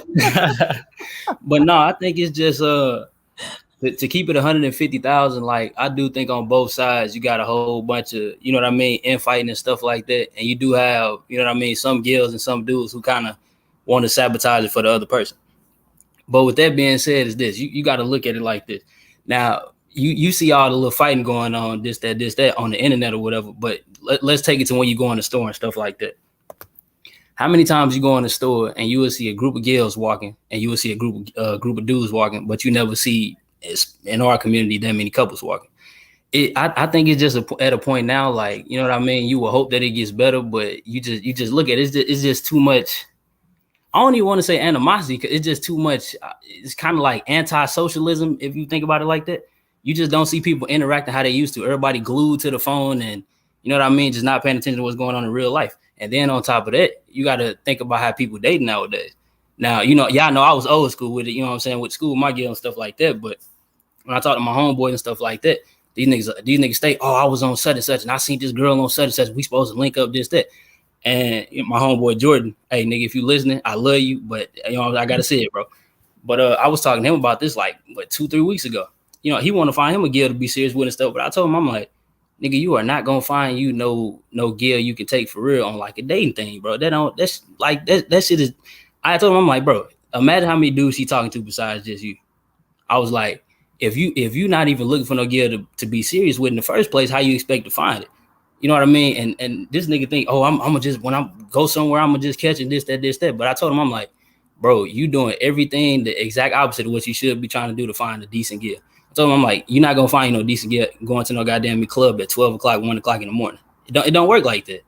And people could say, oh, it's just fun, this, that. But it's like, if you're doing everything the exact opposite to get the person that you want, I mean, you gonna end up with nothing. And then on the girl side, you got girls who say they want a good dude, but honestly, they go out the dudes who do the exact opposite of what a good dude would do, and then whine about it. It's just people complain about stuff that they want, but they don't want to actually do what it takes to get that. And that's all I'm gonna say on that. Okay, JoJo, coming with some sis this morning. Oh, hey, I agree with what he said. His whole argument, like that's a solid argument, and I agree. Especially like, you know, people complaining about not being able to find a good mate, but every mate you pick up is in the club. You know, like, I mean, yeah, you could potentially find a good person in the club, but there is the deck is stacked against you. Like people might be playing a lot of games in the club. Like that's not where I would go to look for my future husband personally. Good point. Well, let's get We Ain't Signing Ish up in this thing. We ain't signing Ish. What you think? Good evening, good people. Hope everybody is well. First, I would like to start off by saying, do not sign a birth certificate without a DNA test. Here he goes. And I find the title quite problematic. I think that one, we live in gynocracy, so black men absolutely adore black women. I think black women are never going to be happy until we worship them like God. And I think that majority of the tastemakers and the thought leaders in this space are very pro-relationship, pro-marriage, and SYSBM and Passport Bros are also pro-relationship, pro-marriage. So I think it's unfair to kind of paint black men as anti-relationship, anti-settle down. Right. I think that Wait a minute, because you sound like you in a windstorm. But I do have a question, because you said Sure. you feel like it's unfair to paint them in a certain light. Being that you made the argument the last show we had for the decrease in marriage, the decrease in proposal, the decrease in relationships. Is that a far reach to say that they're becoming anti-relationship? No, I would say that they're anti-relationship with American women, but not anti-relationship. For example, I'm pro-relationship, but I would date an American woman. You won't date an American woman of any race? No. Okay. Okay. Do you feel that men discourage relationships within this space? Well, if we look at the majority of tastemakers and thought leaders, and I think that's an accurate way to depict the average person in this space, no, they're pro-relationships, they're pro-marriage. Okay. Right? The majority of the tastemakers, the majority of the thought leaders are all pro-marriage. You are borging out a little bit. We ain't signing ish. I had a question for him too. We ain't signing ish. I wanted to know how your argument goes against our title, because we're talking about Black men loving each other more than they love Black women, not women from other races and other cultures. Sure. That was my third. We you are borging out. Try to come back and try to come back in. Let's get my long live the habitual line stepping brother up in here. Roger. What's good, Roger? Concrete. Listen, don't get triggered. I'm in a good mood. All right, stay there. Don't let Roger, because you know Roger coming up here to mess with you. I assure you he's not. All right, Roger, go ahead. I'm gonna be on your ass. You mess with my sister. Go ahead, Roger. I'm gonna be on your ass, man. Cool. I didn't come to mess with her, but she will be triggered, I'm sure. Now, when it comes down to it, we ain't signing it is exactly right. We live in a gynocracy. Everything in the Black community is pro-loving Black women more than you love Black men. So there is no real actual case of Black men loving Black women more. There should be, because that's how you establish communities, period. You know what I'm saying? Communities are established through men. Women just come and be in the community that's there. But as long as women are in charge, you're not going to get a good community. And Earth has proved that. I'm talking about the planet Earth. And over all the time that it's been here, and people can argue about how long it's been here, you don't have successful communities where women are in charge. So it's just that simple. Yeah, when it comes down to it, I got a question for you, because to me it's not so much about the women being in charge. It's a culture of players. You have a culture that discourages family nowadays. And I'm trying to figure out, okay, if families are the backbone of a strong nation, why are there so many men discouraging families and discouraging healthy relationships? If you talk to a man in this space, and I'm talking about within the manosphere, and a man is talking about getting married, you'll have so many men trying to discourage that, when family is the backbone. Marriage is the backbone of a strong society. So why do so many men discourage that? Well, the thing is, that's not an accurate statement. That's a conflated statement. When it comes to just like we ain't signing said, when it comes to the thought leaders, they're basically pro-marriage and pro-relationships. Sure, a man could be anti-marriage, but most men are not going to go in that direction. If you go into anti-relationship, most men are not going to be in that direction. There are some that is, but at the end of the day, they're looking at it from a Black women being in charge cultural perspective. And the thing is, they're not against relationships and marriage. They're against relationships and marriage with Black women who live in America. Basically, ADOS Black women, or those who subscribe to ADOS Black women's culture. That does not mean they don't want a relationship. That just means they don't want one with y'all. Two different things. But why would you discourage that? Because I'm one of the people that I believe that only the strong survive. So I think that even as we talk about marriage, I think that only the people, like everyone's not going to make the cut. And I think most people won't make the cut. I think that if a man feels as though he has found someone that he can do life with, even if it is an African-American woman, why would you discourage that if you believe that family is the backbone? Like clearly again, they're not discouraging relationships. They're discouraging relationships with people that aren't worthy of relationship. You're conflating two different issues again. But how would And we you are know? hold on. Let me say this. Let me say this too. We are way past only the strong survive. We live in a civilized society. You're allowed to breathe. As a woman, you're allowed to breathe. We let you live because we just don't feel like doing. No. This is a reality you have to deal with. If it was about only the strong survive, we kill whoever we want to kill. So are you saying all men are predators? No, listen to what I'm saying. Listen to what I'm saying. Don't tell me what I'm saying. Just listen to what I'm saying. I asked the question. Listen. I'm trying to tell it to you. Just listen to what I'm saying. If we were not in if we were in this situation where only the strong survive, certain men would kill other men because it'd be all about assuming power. Period. And then a lot of women would get killed because we just don't want to deal with y'all. And then a lot of certain beliefs that a lot of women are allowed to have because they are in a civilized society, and people gonna leave them alone. They wouldn't be thinking in those terms because they would be dependent on men to let them live. I wasn't applying it to people being able to live in a society. I'm talking about those who will mate and create family together. That's what I was referring to. Only the strong survive only applies when you don't live in a civilized society. Once you become civilized, that rule doesn't even apply anymore. But basically what you're saying, because you said that, essentially they're trying to deter men from marrying women who are feminist or unfit, whatever. But who are not good for them.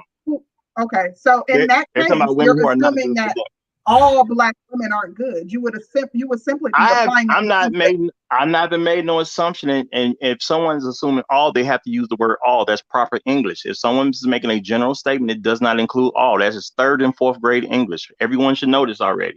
So if somebody says you're missing the entire point, though. Really quick, she said that they're discouraging men in this space from marrying. Who was she? So Danny, that was her point that she made. Okay. So if someone were to be discouraging men in this space from marrying because they feel like this specific group of women aren't good for Black men, then you are using a blanketed assumption. Not you personally, but that person would.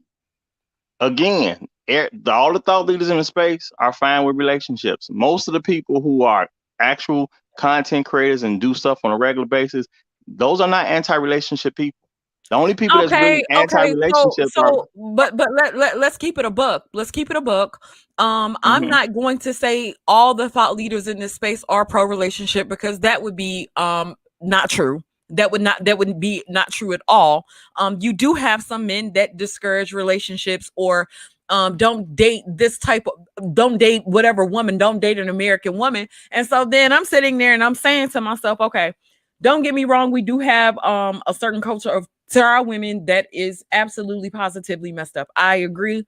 I don't disagree with that. We do have some good women within our culture. We have men that are messed up within our culture. We have great men in our culture. And so then when it comes down to I'm not gonna date an American woman, like you can't get your ass slawed out and played by a bitch from another country.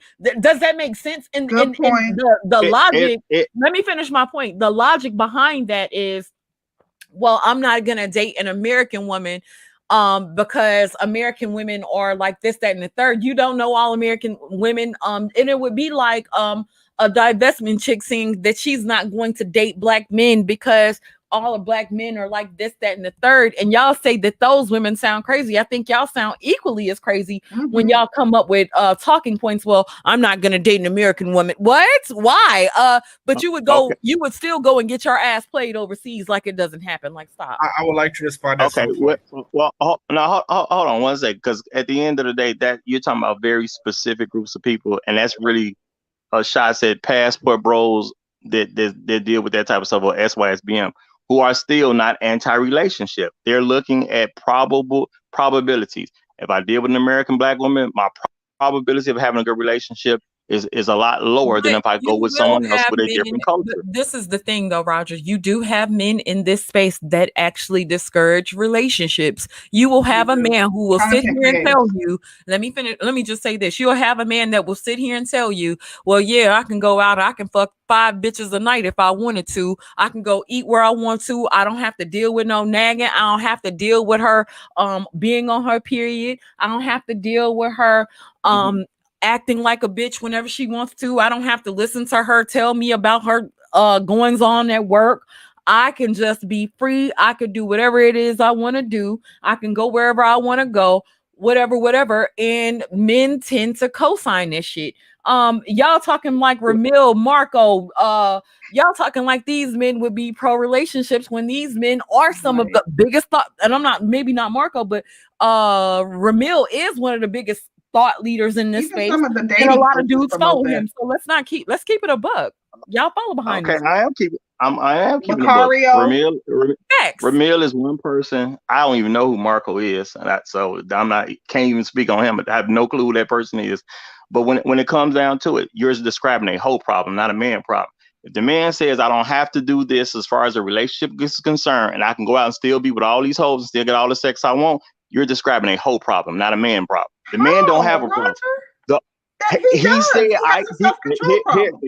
I'm here. No. What he's saying is, what he's saying is these hoes gonna give me what I want anyway, and I don't have to give them a relationship. The problem is on the side of the hoes, not the man. The man is getting what he wants.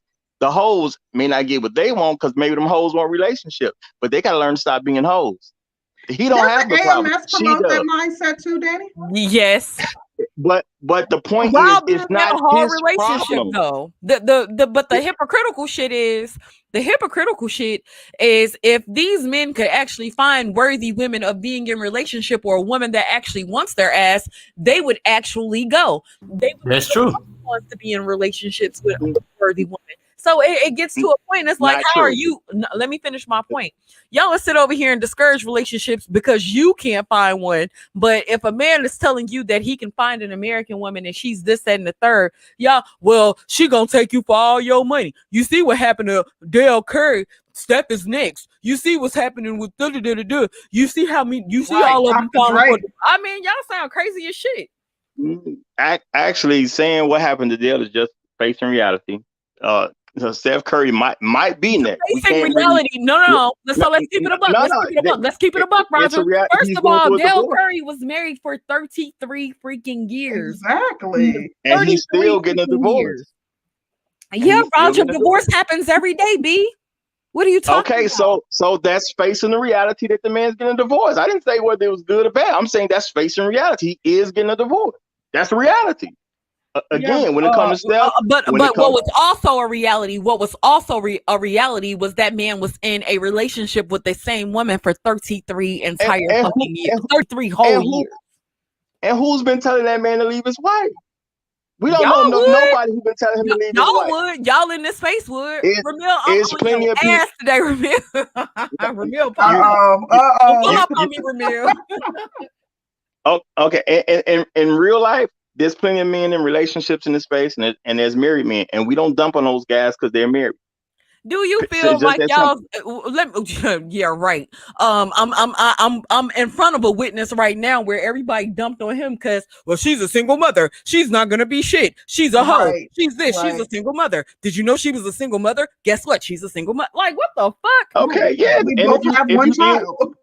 Again, that's probability. If you deal with a single mother, the chances that you're going to have a successful relationship is lessened. That's just a reality. Have you dated where those stats come from? You come on, stop worrying. Because the first dude left for a reason.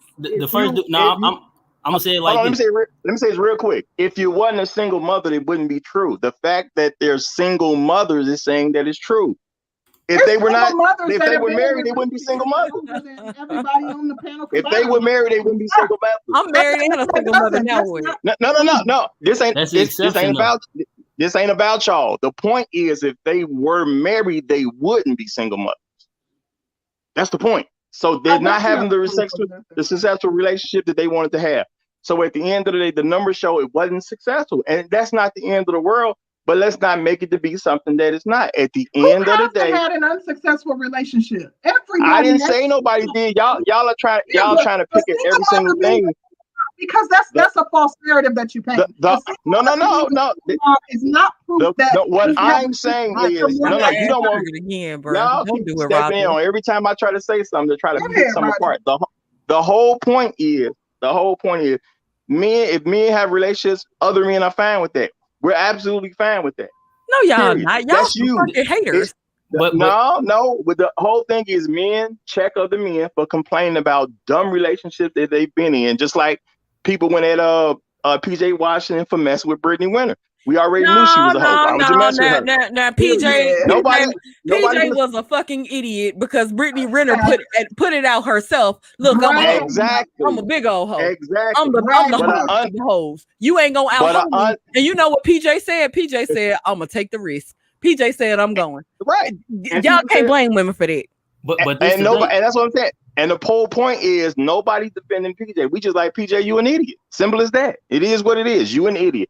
That didn't say nobody says PJ should never have a relationship again. He just chose the hoe, and we knew that was gonna be a bad outcome. And he was dumb.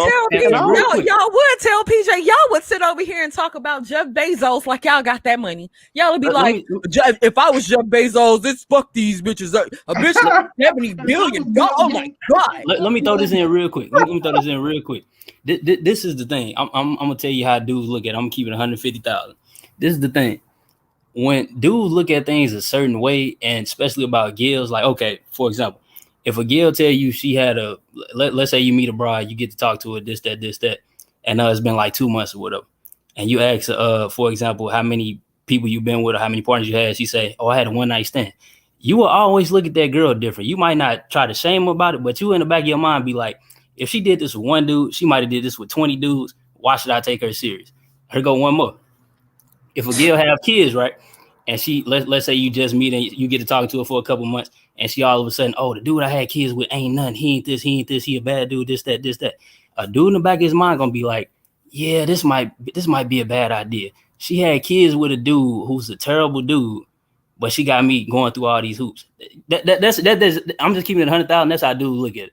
So y'all focused on what a chick might do. You as opposed to really evaluating the chick's character and seeing who the fuck the chick really is. Y'all looking at trying to figure out what she had going on. That's half the past behavior is an indicator of future behavior, though. Okay, so wait a minute, Jojo. I'm glad you said that. You the prime example. You got a virgin over here, and you with your virgin, you sitting around dogging your virgin out. Now we engaged now. Oh wow! Did she make a good choice? He put a cap in that one, really. Right. I got it together. I got it together. My daddy had a conversation with me. I got it. It took your daddy to have a conversation. Man, it don't make a difference what it took. His false equivalency. If you talk about Brittany Renner, who is because somebody has a child out of wedlock, I'm trying to find out like how that is any kind of indication that you're going to have an unsuccessful relationship with somebody. I'm gonna tell you out. She did every day, and they don't result in children. So if somebody who said, I've literally had 3 relationships my entire life, and I've been in relationships since I was 15 years old. Don't take this so personal, but at the end of the day, we're taking it personal. We single mothers, damn it. Listen to what I'm saying. At the end of the day, don't take this so personal, but at the end of the day, we're taking it personal. We single mothers, damn it. Okay, look. Somebody got to kill their echo. That's because you two playing in the background. Wait a minute, who is that? Your ass got to go with that, bro. What the hell? You have to mute your line before you come back into the live. You can come in to contribute, but you got to keep your line muted and turn off YouTube in the background. Go ahead, Roger. Okay, all I'm saying is, at the end of the day, being a single mother is a good indicator of hoes. You know what I'm saying? A lot of hoes are gonna fall into a single mother category. Oh wow! No. I'm saying you gotta be realistic and stuff. Hoes have kids out of wedlock all the time. That's just something hoes do on a regular basis. You know what I'm saying? It don't mean every single one of them gonna do it, because a lot of hoes. Like I said, it don't mean every single one of them gonna do it, because some hoes will go get abortions. But a lot of single mothers are hoes. So, wait a minute. So you don't think more hoes get abortion than regular women? Wait. Hello? a lot of single mothers are hoes. It's just Somebody with the background again. Go. That's the Mr. KP. You out of here, darling. We sorry. All right, darling. Okay. The point is, sure, there's a lot of single mothers with kids already. You know what I'm saying? At the end of the day, that woman was rebellious to whatever man she had that kid by. She is not on his program and she got his kid. She's automatically in rebellion to that particular man. So another man accepting a woman saying that he has to consider, well, if she's rebellious to that man and she had his baby, there's a very good chance she'll be rebellious to me. That's perfectly logical.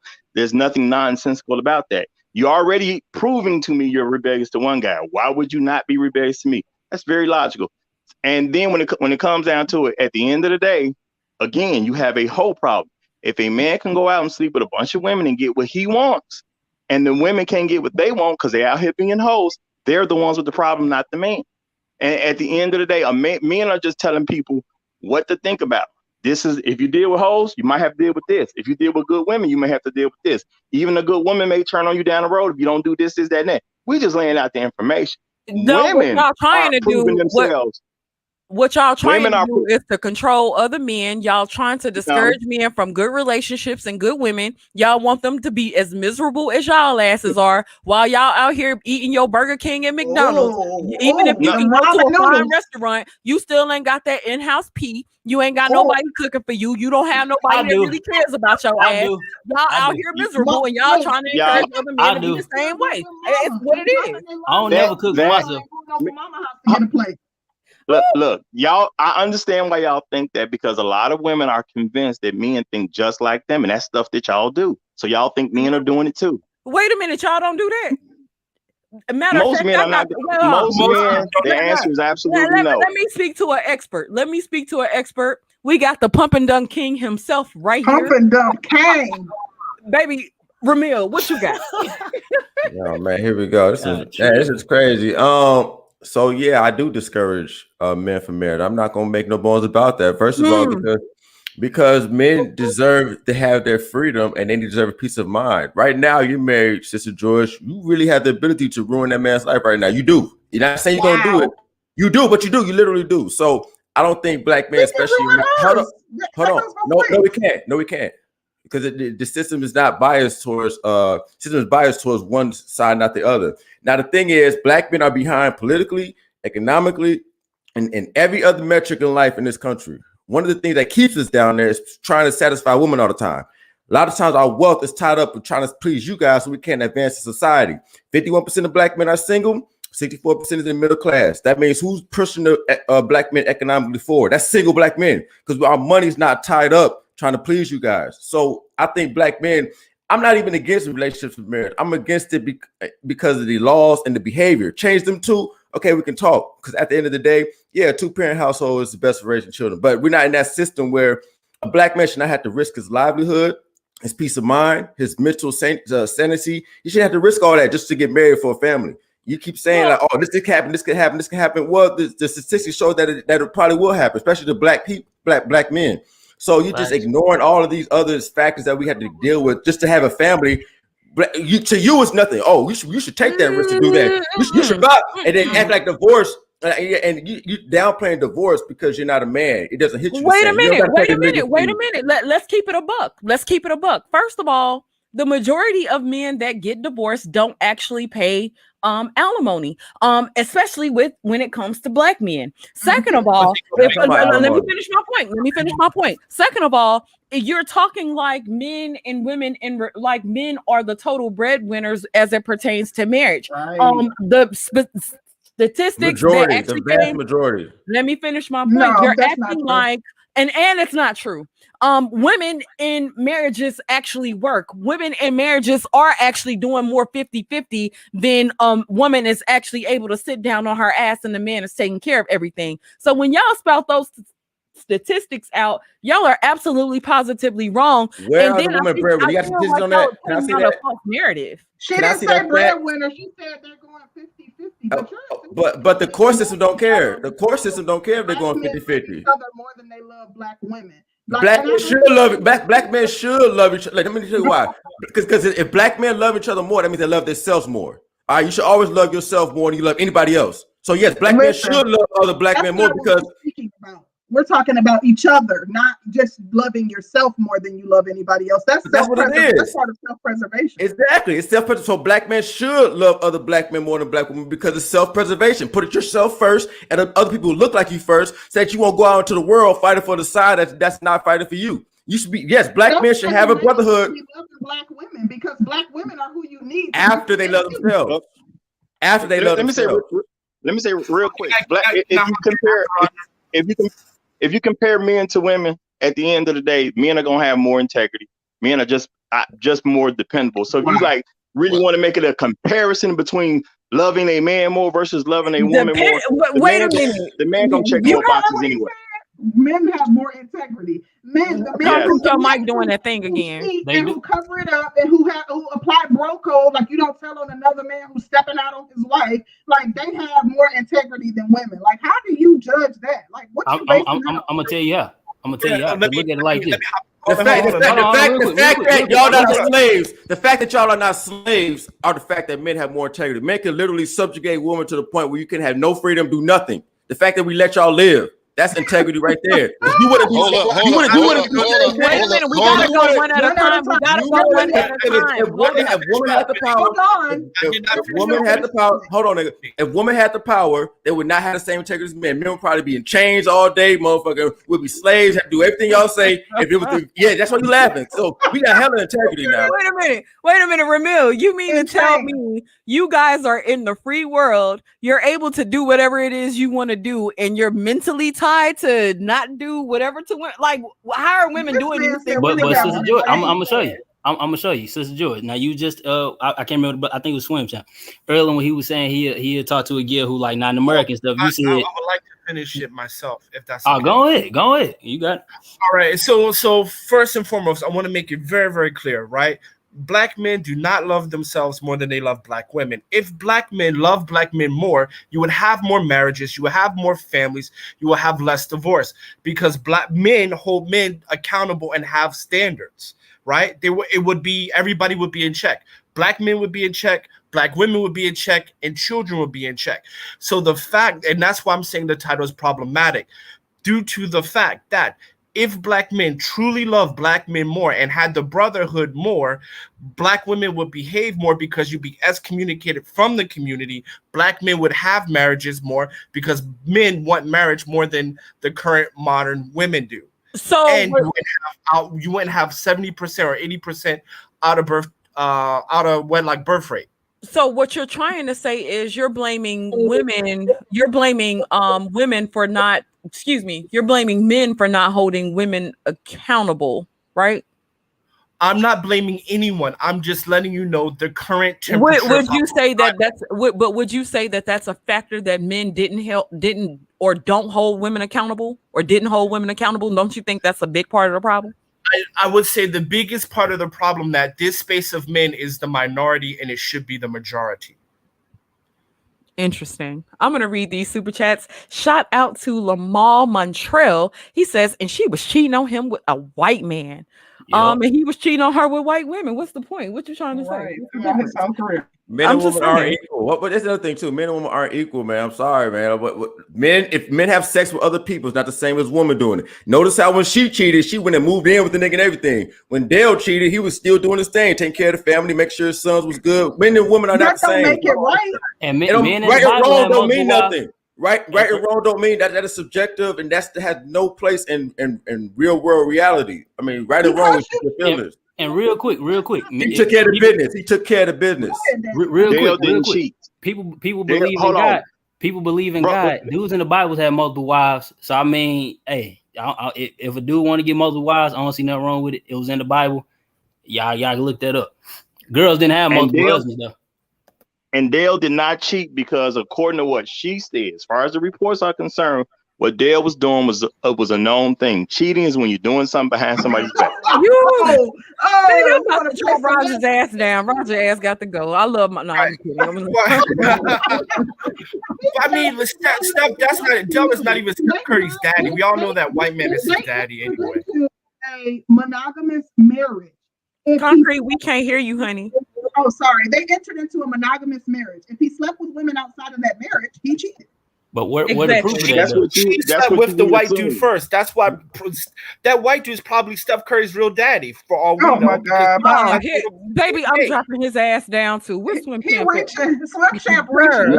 His damn No, arms if it was, hurt.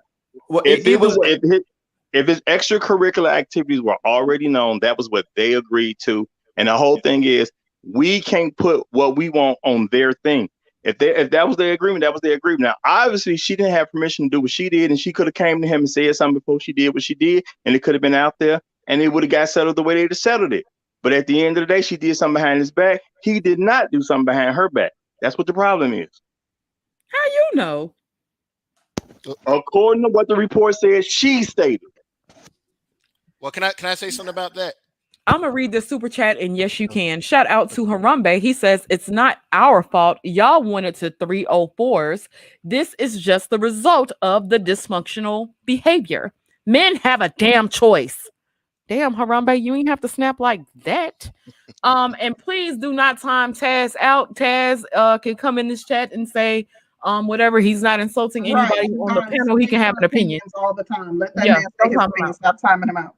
Right. Go ahead. Was that Mr. KP? Yes, it's me. How you Go doing, ahead. y'all? Good. The thing about the whole Curry situation when that story broke, it's a case where they had the ideal family from a distance, right? Everyone talks about the family, like the gentleman was saying earlier, the family structure. Well, when you look into the details of it, you find out they were cheating the whole marriage. It wasn't the last 10 years when most times marriages fade. It was throughout the whole marriage from year 1 to year 33. So that tells you it wasn't ideal. It was fraudulent.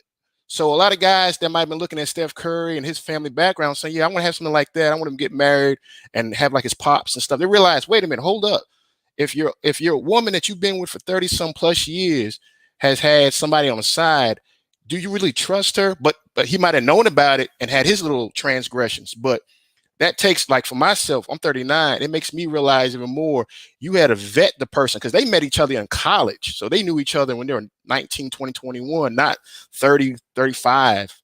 And yet they still had these issues. So, I mean, if anything, it tells you this whole ideal finger in quotations, you want truth in a marriage. You want truth. If the person ain't real for you, just move on and find your right fit. Don't go with this whole, oh, they meet this check box, this career, like the character thing. If you and that person don't meet up, then you just let it be and go about your business. It's better to get it right 20 years later than get it wrong doing it for 20 years, the way I look at it. Okay. I'm gonna need everybody to hit the like button. Hit it right now. Hit the like button. Hit the like button. If you have not subscribed, subscribe. Hit the like button and subscribe. Do that. Shout out to Lucas, big Lucas up in this thing. Welcome. Lucas became a member. When we do this 10 members only, don't say nothing because it'll be lit. Don't do that. Don't do it. Don't hit the like button. Okay. We're gonna let Sean get his word up in here. Sean, what are your thoughts? Yeah, can you hear me? Yep, we can hear you. Yeah. Okay. All right. Good morning. Yeah, I find it funny and quite intriguing that women in general, especially Black women, but women in general are fighting so vehemently and so hard to live in a world where women can have girls' night out with their girlfriends, go to ladies' night out at the club to get in free, go eat sushi with their girlfriends, go spend a day at the spa with their girlfriends, go spend a day at the mall with their girlfriends, go spend the morning at Starbucks drinking coffee with their girlfriends, spend as much time as they want with their girlfriends. Nothing is said, business as usual.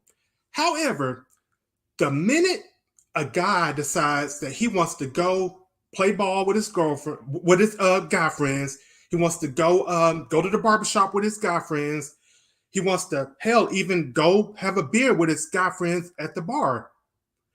All of a sudden, that's an issue. All of a sudden, it's a point of contention to the point where we have to do a show today about if Black men love their guy friends more than Black women. And even we have to go as so far to a point where Sister George, you and Concrete had to put a disclaimer at the beginning of the monologue and say, We are not insinuating that black men are gay, black men are homosexual. We are not insinuating that.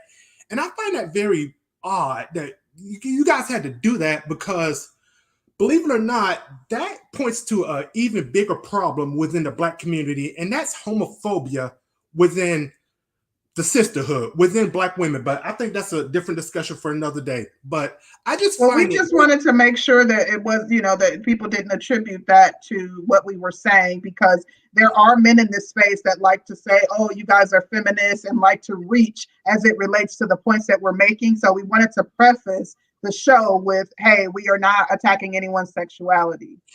And I understand that, and I understand that, you guys had to do it just out of, being, you have this channel and whatnot. But the point is, the fact that even had to be done is in itself a problem, and points to a bigger problem, that it seems that black men, we can't embrace one another. We can't show our fellow brother any kind of love whatsoever without being judged, without even black women saying, oh, why you love him more than you love me? Why? Because when you have had a woman ride for you, and a woman has had your back, has washed your dirty ass drawers, has cooked and cleaned for you, has loved on you, has taken care of her end, and then you go as far as to shit on her, and then you saying, well, black women ain't shit. They ain't this, they ain't that, they 304s, they da-da-da-da-da. And then, especially if the man has had a sense of loyalty, Ramil can't sit up here and tell me he's never had a woman trying to be loyal to him and trying to do the things that I've described that a woman would do for a man. It's temporary. He can't sit up here and tell. It's temporary. Exactly. Temporary. Y'all act like y'all act like these females I heard doing the right thing 100% of the time, 24 hours a day. They're not. Once they see something they like that's different, they go move on. I don't understand why you're acting like this is not the reality of today's world. I don't think it is all women. I don't think it is all women. Now, if you're saying that these women, let me finish. It's a sizable majority of them. Who talking? Okay. Sorry. I don't think that I don't think it's all women. I don't think it's the majority. And now if you're saying it's a sizable amount, yeah, I can agree it's a sizable amount. I don't think that's the majority. It's the vast majority. I'm talking about over 90%. 90%. over 95%. Yes. Oh my God. I think it's about 80. I think it's about 80. I'm gonna get my 2 cents on this part by saying everyone knows about the whole fresh. Can I say one question? Okay. Wait a minute. Let him go. I just want to say one sentence. Can I say one sentence? Just one sentence. It's plenty of women that do the right thing for the wrong men. That don't count. Exactly. Yeah. Okay. Was Sean done with his point?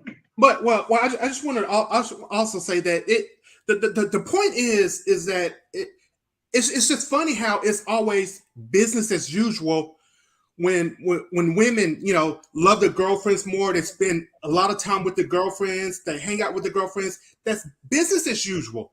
It's never questioned. It is what it is. But the minute a guy's spend, Sean, you talking about me and Concrete don't ever question it?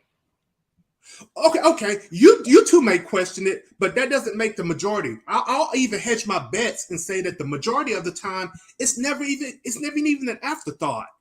But the minute a guy decides he wants to go spend a day with his homeboy, go get haircuts and do whatever. Oh, no, Sean. I ain't gonna sit over here and let you lie on us. It's more than getting a haircut. Y'all want the dude to go to the club. Y'all want him to go to the Costco. Y'all want him to go to the cigar lounge. Hey, did you see the hoes over here? Hey, they got some hoes over there. Homeboy, I got. Did we not see Girl Strip? Did we not see the movie Girl Strip? What happened on Girl Strip? I also seen Hangover. I seen Hangover Part 2. Those are white dudes. Let's talk about the actual demographic. Black women, Girl Strip. They told them themselves. So all y'all niggas in relationships, when they go on that Girl Strip, just know what the fuck going down. Oh, wow. You better hope she's not Tiffany. Look. Can I get my point on about this? The thing about you talking about the girls' trips, they've been saying about if your girl goes to the DR, Jamaica, with one or two of her girlfriends, but even more if they go solo, when they go, my girl, my ex, we and her were together for 4 years, and we just recently broke up for her career reasons, and she hit me with an ultimatum, and I said, well, you're moving out of the States anyway, so but long story short, she had a passport, she traveled and all that stuff. The character thing comes in because I can end up being in the mindset of thinking, what did you do on those trips? You've been to the DR, you've been to South America. Sightseeing and exactly. What? I mentioned that to my homeboys. We know what sites she went to go see though. Yeah. I'm saying I play spades. I play spades. We know with the my sites. homeboys. Wait. Let him finish. I play cards with my guys, right? Like he was saying about barbershop. You know, I'm able to play cards. And I mentioned that to him. He said, "Oh, you got an international woman. Okay. Oh, what did she do on those trips?" They're trying to drop them little nuggets in your head, so to speak. I'm like, she just went to go travel. She said, "Oh, she went to South America. Or she went to the DR, or she went to da-da-da-da." And you don't think she? I said, "Look, I was in the Navy military. I can't talk on myself as far as being a choir boy. Everyone has a past. We're all adults. But the thing is, men are egotistical by nature. We like to be either the first, or if we're not the first, the best. That's why we worry about if a female's been this certain amount of men, her body count, so to speak. It's just something innately within us. I don't know what it is, because when we walk through the mall and every man that you've ever been with sexually is in that mall, we're less likely to want to hold hands with you, unless, just like in a court of law, when they tell us all the crimes you've done, and then once we find out about it, it's no issue because you told us about it. You get immunity. But if you hold back one thing, the charges are stuck on you. You're going to jail for the next 20 years. That's the same thing. You let the person know, hey, look, I had a past, college, went through your phase, men and women, both of us. I went to college for 2 years. You go through your phase, you've done your stuff. You let me, yeah, I had my fun. I went to G-Ho, homecoming, or Howard, whatever homecoming in your respective area. You've done your stuff, girl trips, boys trips, whatever you want to call it. You've done it. But tell them, yeah, I ain't no choir boy. I ain't no choir girl. I'm not going to pretend to be, the Virgin Mary. That's what we don't like. It's the idea of manipulating someone's feelings with being dishonest or withholding stuff. That's what guys can't trust the female when they find out, wait a minute, she's done that, but she never told me that when she went to college. That makes you say, oh, wait a minute, I can't trust her. So if I can't trust her on that level, how can I trust her in me wanting to be married to this woman for 10 or 15 or 30 years with my life, to which, that's the main reason. It's about trust. So you got to know if she was a hoe before. No. It's about, I'll put it like this. Yeah. Well, put it like this. Movies like Antoine Fisher. We want the girl like Antoine Fisher met. Seriously. She was in the Navy. And I like to tell you, there's two types of chicks in the military, the Army, Navy, whatever, Marines. You got that type of chick that she's dating purposefully. She saw Antoine Fisher. She saw he was damaged, but she wanted to be with him.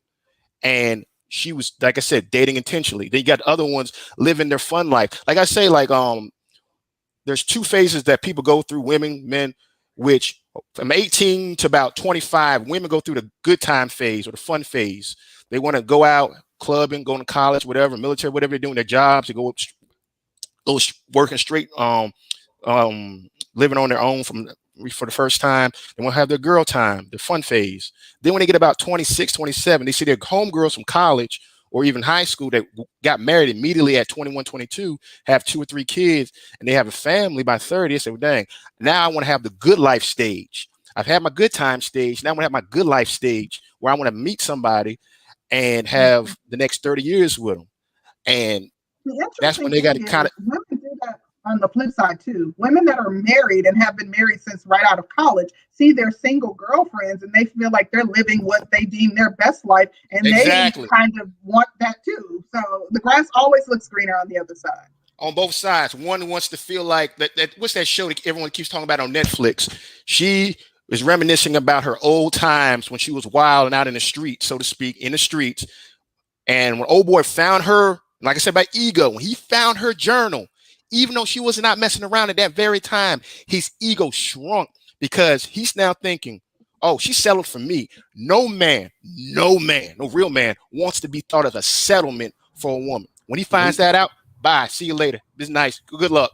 I want to find one that desires me for me. And a phrase like he read that her diary, he realized he was getting her chore sex. And I used nicely, he wasn't getting her whore sex, meaning she wasn't desiring him. She was thinking about old dude she was with 10 years earlier while she was on top of him. How do you know that? Why y'all? Because that movie told you that. But Sister Joy, let me say you real quick. Wait, let me get my super chats out. Shout out to Snuggle668. She says, what would Sha'Carri Richardson say about this conversation? In order for men to do better, they have to like and respect each other to build. I agree with that to a certain degree. You just talked. Let me finish. Let me finish my super chats, darling. Shout out to Harambe. He says, "Stop the cap. It's the majority, 90%."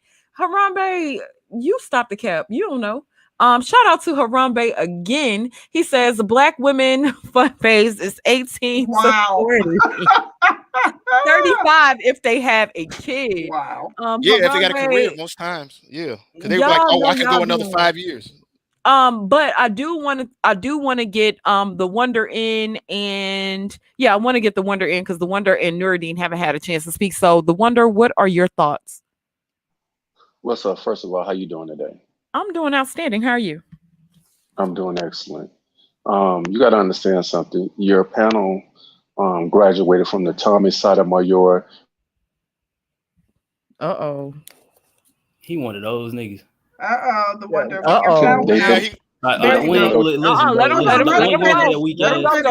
Let him go. Let me rock for a second.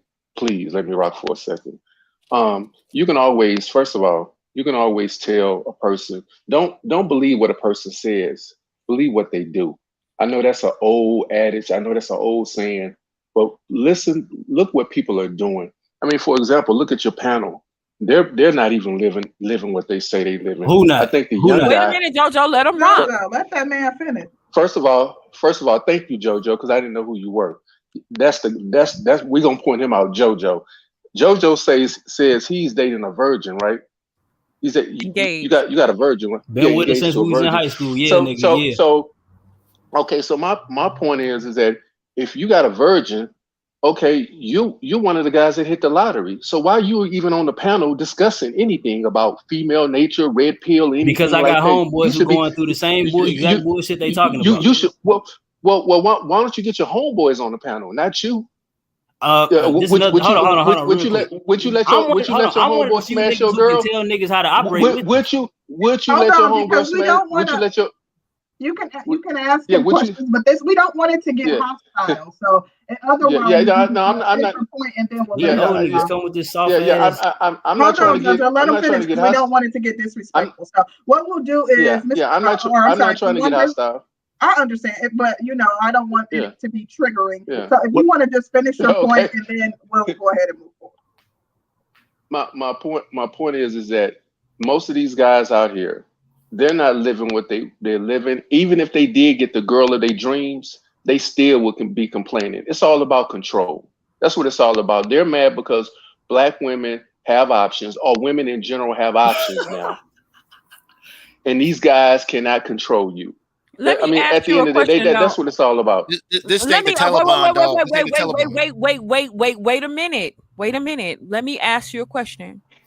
When you talk about control, would you agree that most patriarchal societies have control of their women? Damn. Joe, let me run my panel. Come on now. I got you.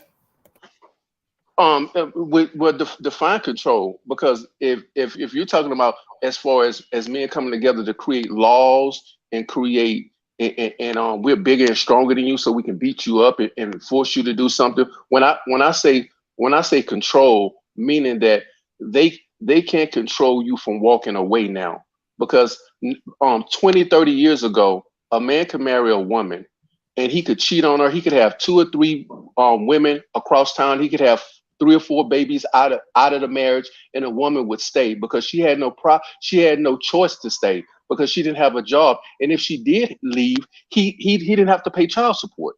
So she had to stay there, or he would threaten her to leave. Now women can walk away. So that's why 80% they want to throw out these stats that 80% of the women are divorcing men now. Yeah, they divorcing you now because they don't have to put up with your shit. You got in other words, you have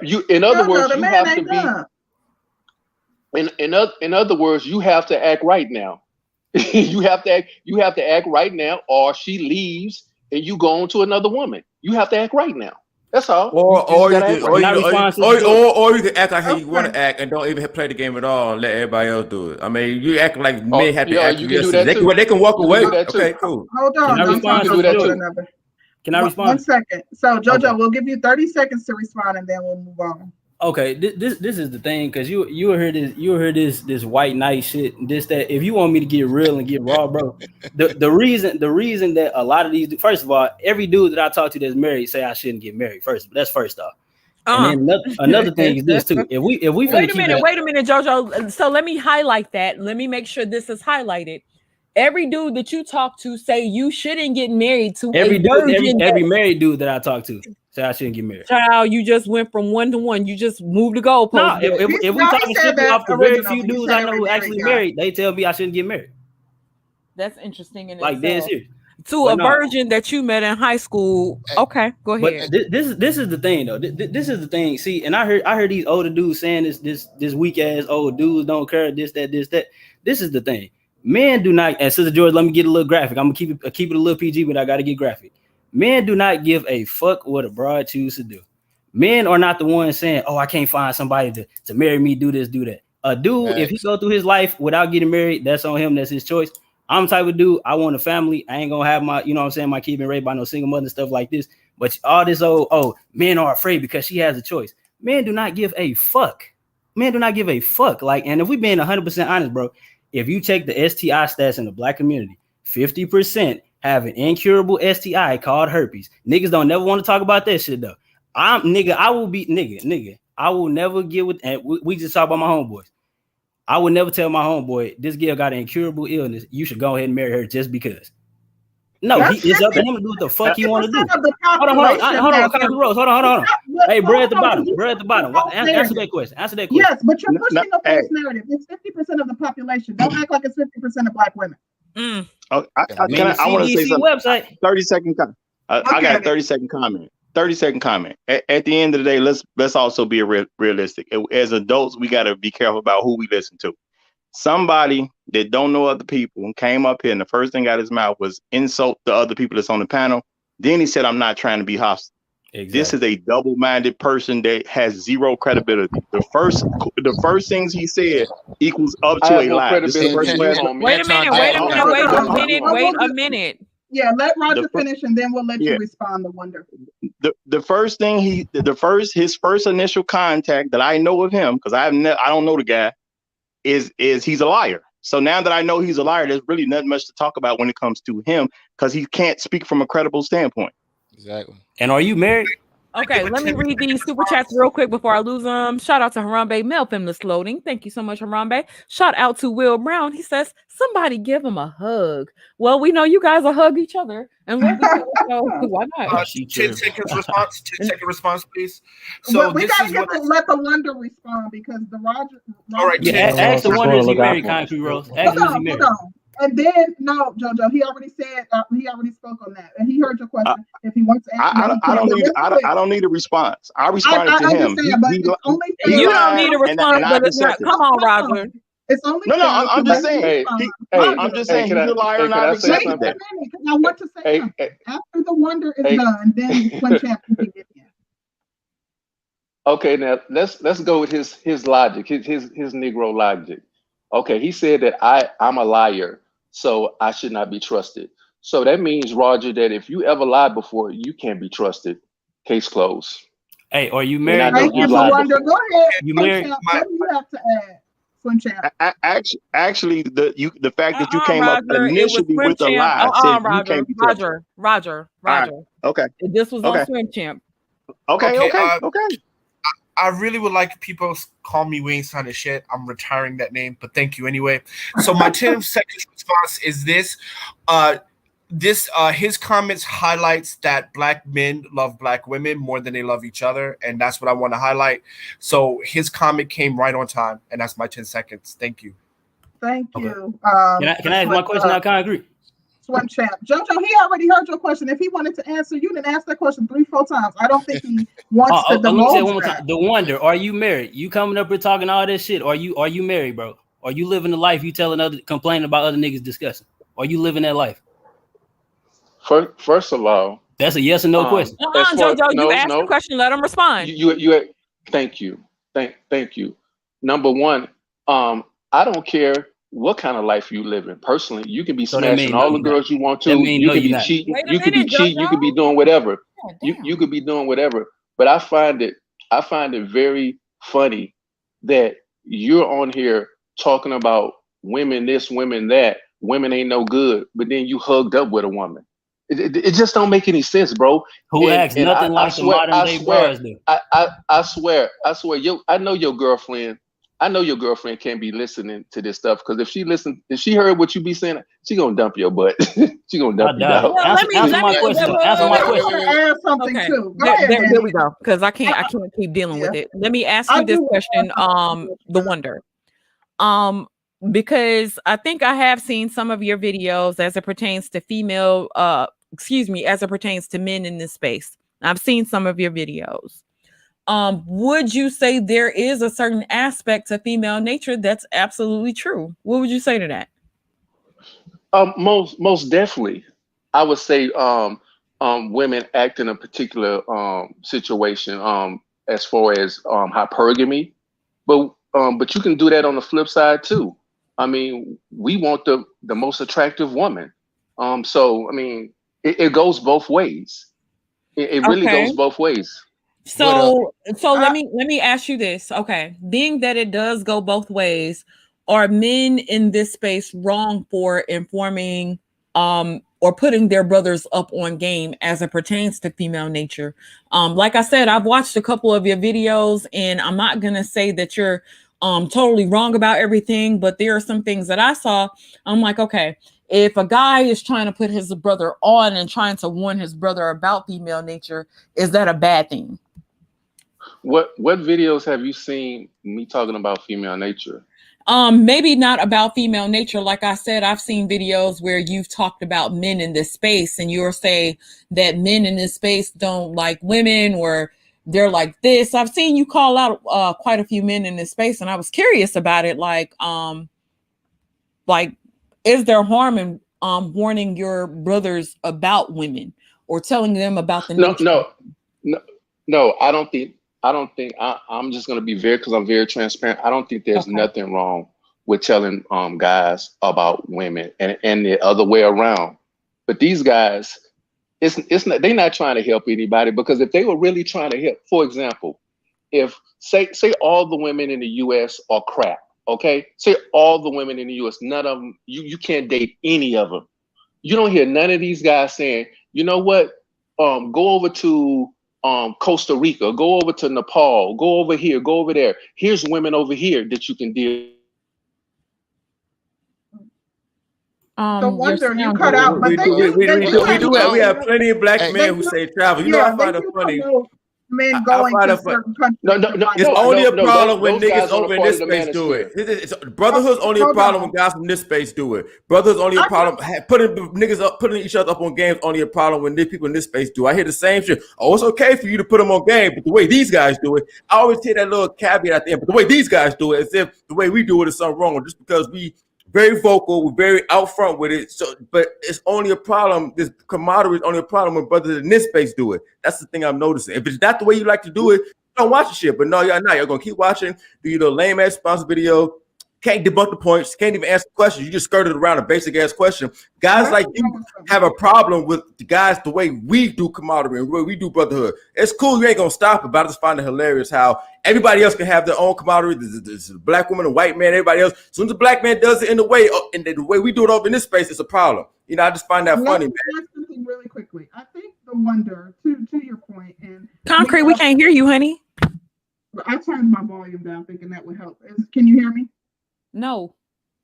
I hear her okay, honestly. Yeah. I hear her She funny. sounds like she's far away from the mic, and I want to How make about sure does to kind of hear seem her that way. point. Yeah. How about now? Go ahead. Because when I move it too close, it's a problem. But when I did move it further away from me, so I don't know. I was trying to say that as it relates to what the wonder was saying, I do want to say that we are fairly objective here, as hosts of the panel, and I have heard men promote certain countries and say you can find a good life in certain countries within this space. But aside from that, your overall point about men who are in happy, healthy relationships joining the panel to dump on, Black women, I do find that kind of odd. I know men who allegedly have left the Black community and found them a happy white wife, but they still continue to come on panels and dump on Black women, and or they create their own podcasts and streams where they're talking with their white wife about Black women, and I just don't understand the sense in that. It makes absolutely no sense to me. In addition, we talked last stream about how there's a shortage of Black men talking about their happy, healthy relationships that they are in. And, I'm curious as to why that is. Well, the reason that's not happening is because there's not more. There's not more. If there were more men in happy, healthy relationships, of course, you have a bigger turnout of men who are in the happy and healthy relationship. And the issue that we have here is about a lack of respect. Ramil believes in pump and dump. I got no problem with Ramil doing pump and dump because he's doing him. Ramil don't dump on other people just for the sake of being married if they get married to a good woman. His whole thing is the environment we in doesn't encourage the women to be in a good, healthy relationship and go to death do you part. And nobody can argue that he's wrong about that at the end of the day. But see, this is men respecting each other. The Wonder, he came up, his initial statement was to be a liar. And at the end of the day, yes, people have lied. Stay on the facts, bro. Stay on the facts. I am staying on the facts. You let him finish. Go ahead. Yeah, you lied, and that's what it is. And the whole point is, sure, you can say anybody done lied in their life before, period. But when you come and your initial point starts with a lie, that's a person who's coming to lie, a person who's coming to cause confusion, not a person that wants a productive conversation. There is no reason for some guy to get on the panel at any given point, regardless of how he feels about anything, and the first thing out of his mouth is to insult people and then say, I don't want to be hostile. That don't make sense. It just don't add up, period. Okay. I'm gonna read the super chat and then I'm gonna let the Runda respond, and then I do want to get carrot juice up in here. Shout out to Nuruddin. Nuruddin says, sir, check out the Black Man's Option travel group and you'll see them with women of other cultures, but you're just ignoring it. Shout out to you, Nuruddin. Thank you so much. I'm going to bring you on in just a minute. Shout out to Cold Steel. He says, if a man uses money or lifestyle to attract a woman, she will be 100% guaranteed to cheat. It's all about looks, confidence, and masculine frame. The man should be a benevolent dictator. Wow. Ooh, can I say one thing for like 10 seconds, just real quick?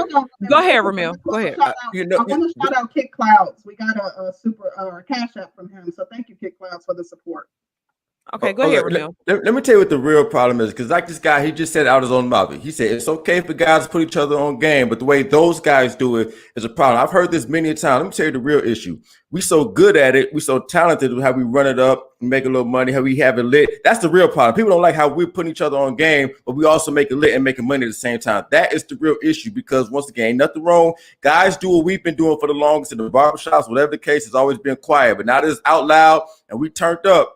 That's the problem. That's the real issue. You know what I'm saying? Because there ain't nothing wrong with guys putting each other on. 51% of Black men are single child. So obviously we catching on. People don't want to live their life having to walk on eggshells. Black men don't want to live our life walking on eggshells no more. When you decide to get married, when you decide to do that, that's what you're doing. You're walking on eggshells, legally, politically, and economically. Niggas don't want to do that shit no more. There ain't nothing wrong with it. Nothing's wrong with you. You're not weird because you don't want to have some female on your house all the time. You're not weird because you want to be by yourself. Majority of Black men are doing it. So obviously, you know, everybody else has a problem with it. Y'all are in the minority. Y'all are the outcasts. That's all I got. Okay. We want to let the Wonder respond. Go ahead, the Wonder. If you can keep your response short, and then we have to let Carrot Juice in here so he can contribute to the conversation as well. Okay, great. I'll try to be as quick as possible. Responding to the Roger report, he's insignificant. Nothing he says make any sense anyway. He just talks. But we don't have to. As far as those guys saying that guys, the travel, they talk about travel. Well, I pose this: all the guys that say Ramil, that says they talk all this game or whatever they talk. Start going to their catalogs and start going down their catalogs and see how many times they're offering guys to travel and to find better options and stuff like that. And most of the people in the travel community, they don't even mess with these guys, or they're their arch enemies. They don't even mess with them. So they're in a different group. These guys are in a different, or in somewhat of a different group. But like I said once before, these guys, they don't even keep it fair and balanced. I have no problem with them guys pumping and dumping, doing whatever they want to do. But it's all about bashing women. They don't even, okay, if you don't like these women, tell these brothers to go to Mars. There's women on Mars. Go to Mars. That don't make no sense. What are you talking about, dude? Go wherever. Hold on. Go wherever. Let them finish, and we're gonna get characters in. Yeah, go wherever to find a nice young lady, because every woman isn't bad. There's almost 4 billion women on this planet. 4 billion. All 4 billion women cannot be bad. There's only 20 million black men in America. Only 20 million. But there's 4 billion in the world. So you can't tell me you can't find no woman. I'm done. Okay. Thank you. Let's get you want to read the super chat first? Yes. Shout out to Mr. Curlin. Hey, babe. He says we don't talk about it because 1, we are busy being happy in our situation, and 2, we'll have no desire to be chastised by cats that have their skepticism on full display. By now, 304 should be easy to spot, right? Honey, they wouldn't know 304 if they married one.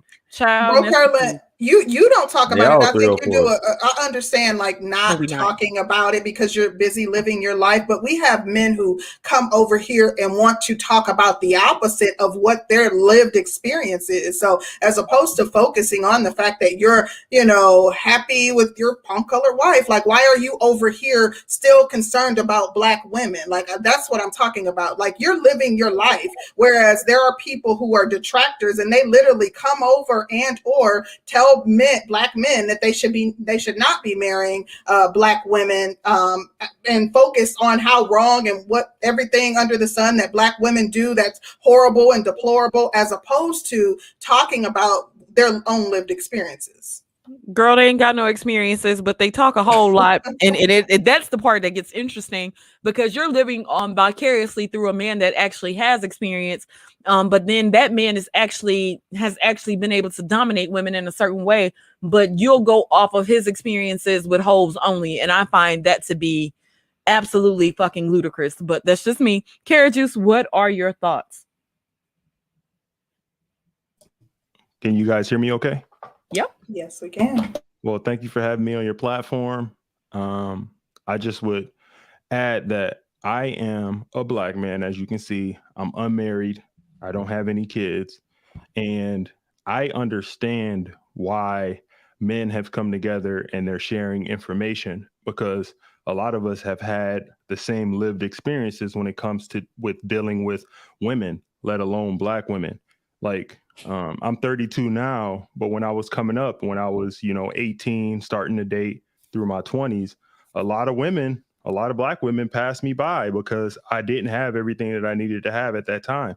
And the reason why I have the things that I have and I'm on the purpose and the way I am now is because of those experiences. So I don't think it's necessarily bashing black women. It's just looking at the reality of the situation. And a lot of women, let alone black women, just weren't checking for me like that when I was younger. And now that I'm doing better on my purpose, making good money and all that, now they're looking my way.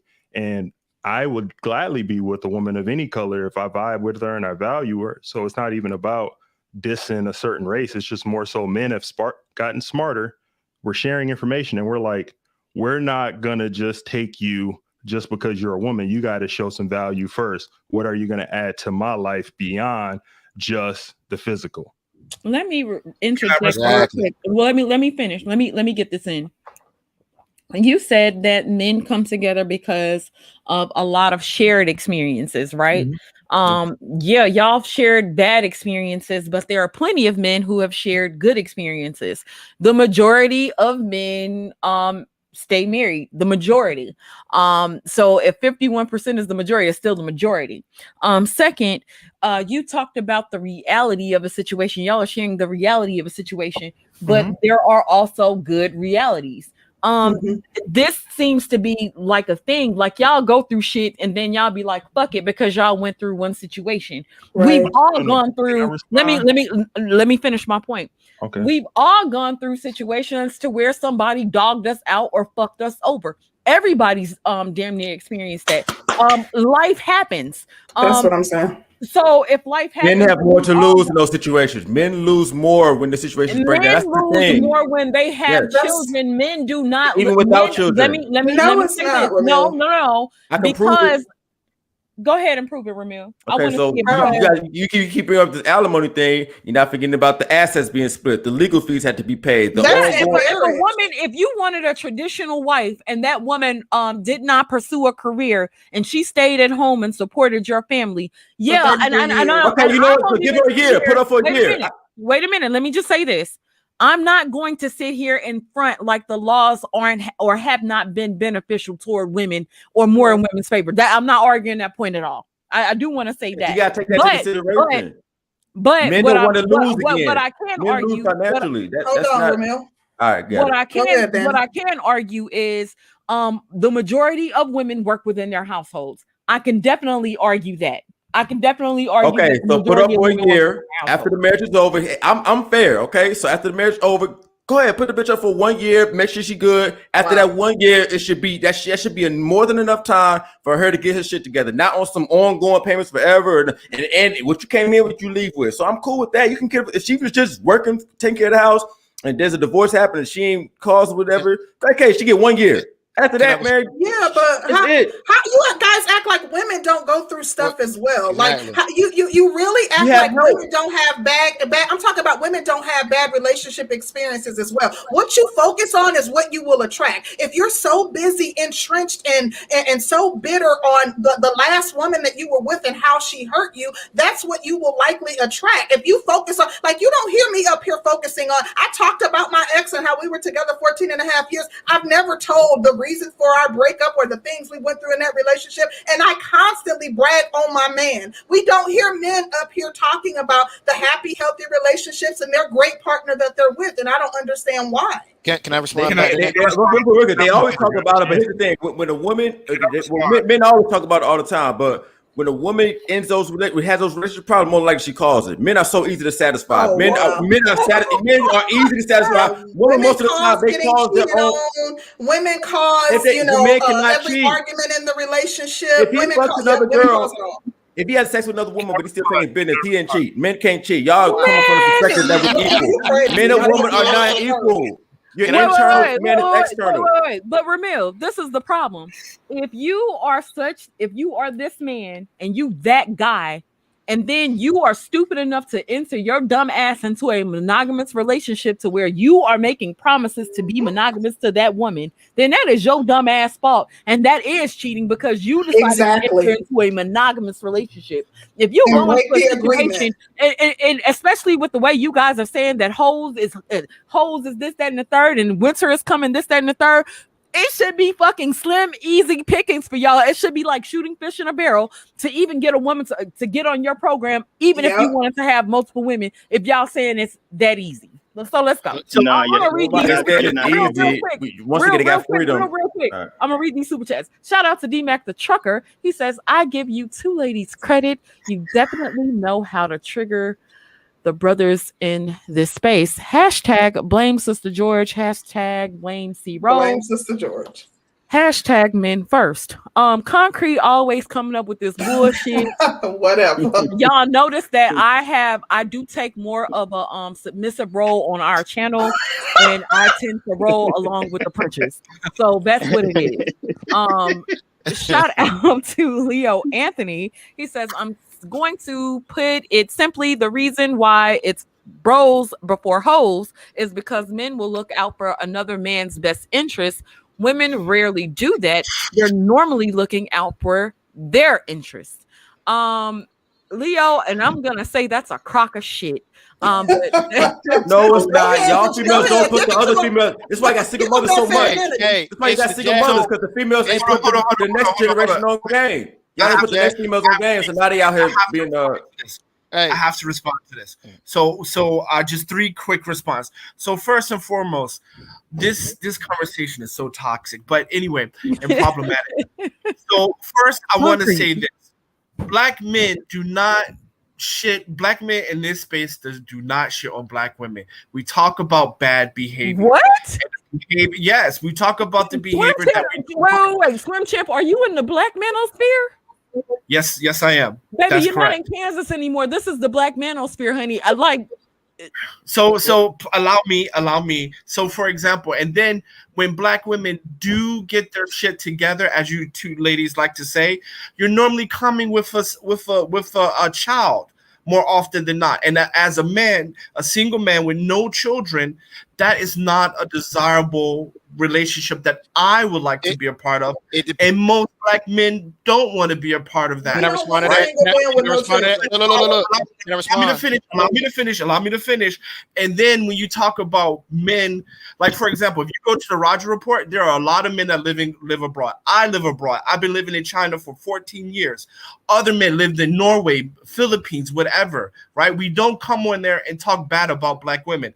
I have never said anything disparaging to Black women, but I do not agree with their behavior and how they treat men.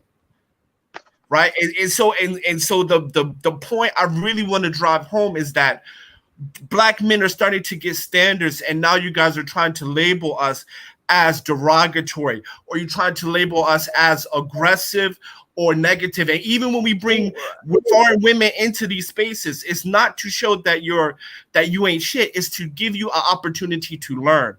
So take that. You know what? Wow. I got. This is the first time I've gotten triggered since I've been up here, but I'm about to get you. Wait. Can I got you. As soon as she's done, you can respond. I got to. Okay, sure.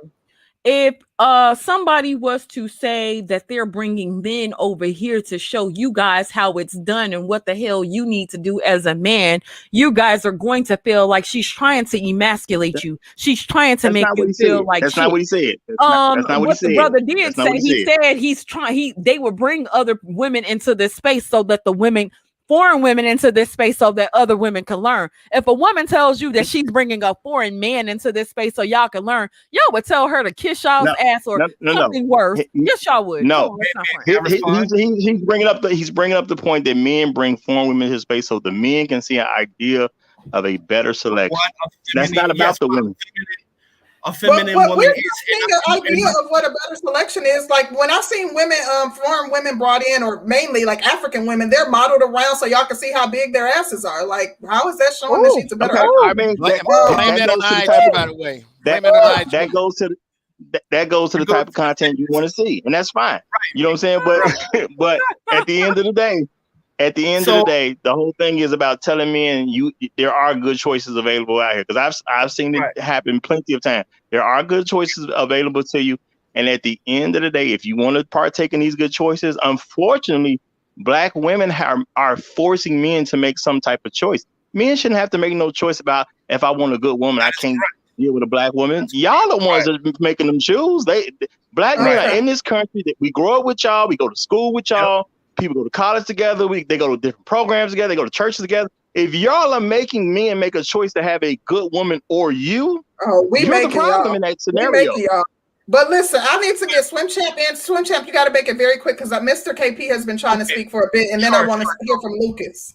Sure. All I'm going to say is that when you see those women like Amira and Lapeef show, whatever, just take the opportunity to learn, right? To do better. Learning shit. She can't tell me shit about the Black experiences because she does not live the Black experience. And this is not a dig at her. I wouldn't expect a white man to be able to come and tell you shit about being a Black man because the white man does not have the same. No, let me finish my point. The whole thing is another woman. I had a mama that was married. I had a grandmother that was married. I had women that showed me how to be wives. I still ended up becoming a single mother, but that's another story. Whatever. a woman can't come and tell me shit about my culture and about my men. She can't come and tell me shit. She can maybe teach y'all's women something, but she can't tell me shit about being black or how to handle my men. Deal with black men. I agree. I think that we can pull from like other cultures certain things, but and then even somebody saying learn from Jessica. Jessica is like closer to my children's age. Like, what can I learn from Jessica as it relates how to as it relates how to deal with a man? In addition, by the time I was at Jessica age, I've been in a relationship with my children's father for 10 years. So we just have completely different experiences. So I do think that there are maybe young girls that can pull from other cultures and pieces from other cultures that may benefit them. But I understand, like, we do have different experiences. Unless you've dated or dated black men and had a lived black experience, then your opinions and your commentary is not rooted in fact. Like, you're assuming what it would be like and asserting how you think you would deal with a black man in a society in the society in which we live, when you don't know if that's how you would operate. But so I understand Danny's point. Let me read these super chats and then I'm gonna let you in. Shout out to Leo Anthony. He said, let me give examples how men will tell other men not to date single mothers or get married. It's because there's a chance he will get screwed over in that situation. Most women won't tell. Why is this thing doing this? Hold on. I'm sorry. Most women won't tell men this because it benefits them. I agree to a certain degree. I don't think the majority of women will come and give y'all certain information. Like me, I think me and Concrete will come over here and try to keep it real or halfway real. I feel like we are honest about a lot of things that women do, and to a point to where we get called the ops. So especially against other women. Mm-hmm. Shout out to Harambe. He said the black experience is mostly dysfunctional. You guys are saying that nobody's saying that the black experience is something to aspire to. It's different than everyone else's experience. Like, you can call it dysfunctional, trash, whatever you want to call it, but it is still our lived experience in this country. I want to get Mr. KP in because he has been patiently trying to get in for some time. And then Lucas, you next. So I'm gonna give a valued opinion where it doesn't come off as that guy that was up here earlier. Wonder was trying to say guys up here were bitter when he was going at JoJo. The young lady I dated, she was a virgin. When I met her, we went on a third date. She told me she had to tell me something. I'm thinking, oh Lord, she gonna tell me she got 2 or 3 kids or she got an incurable STD. She told me that she was a virgin. I laughed. I said, oh really? You mean you celibate, right? A lot of women do that, right? She says, no, I'm waiting to get married. So I come to realize this was something put in my life because, like I said earlier, I had my time in my 20s and my early 30s. I met her when I was like 35. I said, ugh, okay. And as much as I tried, she never would crack. And eventually I realized, okay, she's serious about this marriage thing. The thing I'm trying to make a point also is that it's not about men being bitter and stuff like that. Both sides have to step the game up. Men got to step it up as far as like the Darwin theory. If you're not strong enough to make someone be submissive to you, then you just ain't that one. You might have to go to another person more to your level. Same thing for females. Women might be like, I want this man. But if you ain't that strong woman, you're not a nurturer, you're not a caregiver, and this guy, he wants that, you're not going to obtain that man. You're better off dealing with, what the guys say, Pookie and Ray, so to speak. You don't want that guy, but that's probably your best fit. So unless you're going to level up, the best way to get that ideal person is you have to be ideal yourself. So when people say about being bitter and this person did you wrong, learn from it. But after a while, let it go. Because if you pull it back into the next relationship, they're going to figure out, oh, you still got baggage. And the last thing you want to deal with a person, especially when your time in your 30s is dating wise, is a person with baggage, because time is a value then, it's a resource. You're not going to waste 5-6 months dating somebody to find out, oh, they're still holding on from a 10-year relationship. No, I gotta let you go because you can't let that go, But it's pretty much everyone got to mature up. And like Old Boy was saying, the females who didn't notice him in the beginning, now they want to get to that good life stage. Oh, he's got his money up. Oh, now they want to get it. But if you're a man of integrity, if their character ain't really about you, they're only about that bag, let them go. I don't care if they got the the proportions of so and so 42, 20 something, 50 something, the last bottom side. If she don't have a good heart, do not deal with her. That's why a lot of women got to be realizing in college. And there's another thing I'm saying. I'm gonna shut up. Why do Caucasian women go to college looking for a husband? Black women don't do that, and that's fact. They go there for their career. If they get a degree while they're there, that's a bonus. But they're looking at Brad, Tom, and Larry and saying he's gonna have a career. I'm gonna attach my wagon to him, and then I'll be the trophy wife, whatever it is. I'm gonna act right. Black women, they want to go get that degree, which is good. but when they find themselves 35 single and got that nice job, they're like, what the hell happened? You wasted your 20s not looking for your husband. Well, let's address that real quick. Why do Black men, like, if you do have a lot of women in college and they had dads, they would get that lesson from their dad first. Go to college, get your education. Don't be out here trying to depend on no man. A Black man will tell you a nigga ain't shit before a Black woman will half the time. So, I mean, what are you saying there? What's your response to that? The reason Black men aren't going to college to find wives. Black men going to college to screw and have fun and party too. I'll put on both sides. So both of us are at fault. I tell single mamas this all the time. I tell single mothers this all this time. You control your son. That scene in like Boys in the Hood when he hit that elbow stage at 12 or 13 when most kids start going this way or the other way for the rest of their lives, a good trajectory or a bad trajectory. She said, you're going to live with your daddy. Because she realized right now at 12, I can't do nothing with you right now. You're going to live with your daddy. A lot of you women, and this is not bash, this is the truth. You look at it logically. When your kids get to a certain age, have engagement with their father or an uncle if the father ain't in the picture or a granddad. Because especially if he's a boy, if you want your son to have a decent mindset dealing with women, he has to be around positive male figures. I'm serious. If you give him all that feminine energy, you're going to wonder why he's not going to be as masculine as you want him to be when he's 19 or 20, 21. He's not going to want to work in a career job or go to school and do something for himself. He's going to be laying around there looking at you. Hey, mama, can I borrow $20? Like, what the hell? You did not properly mold him at the elbow stage. That's their issue, man. They don't want their sons to be masculine. And that's why they do everything they can. They keep them from being masculine. They know how to do this. They're not doing it on purpose. And that's their issue. Yeah, and that's what I'm saying. Women got to start looking at these things as their issue. Stop trying to put everything off on men. And the whole thing is a lot of men don't have a problem with y'all. I'm a person that has never been dogged in a relationship. No woman has ever cheated on me.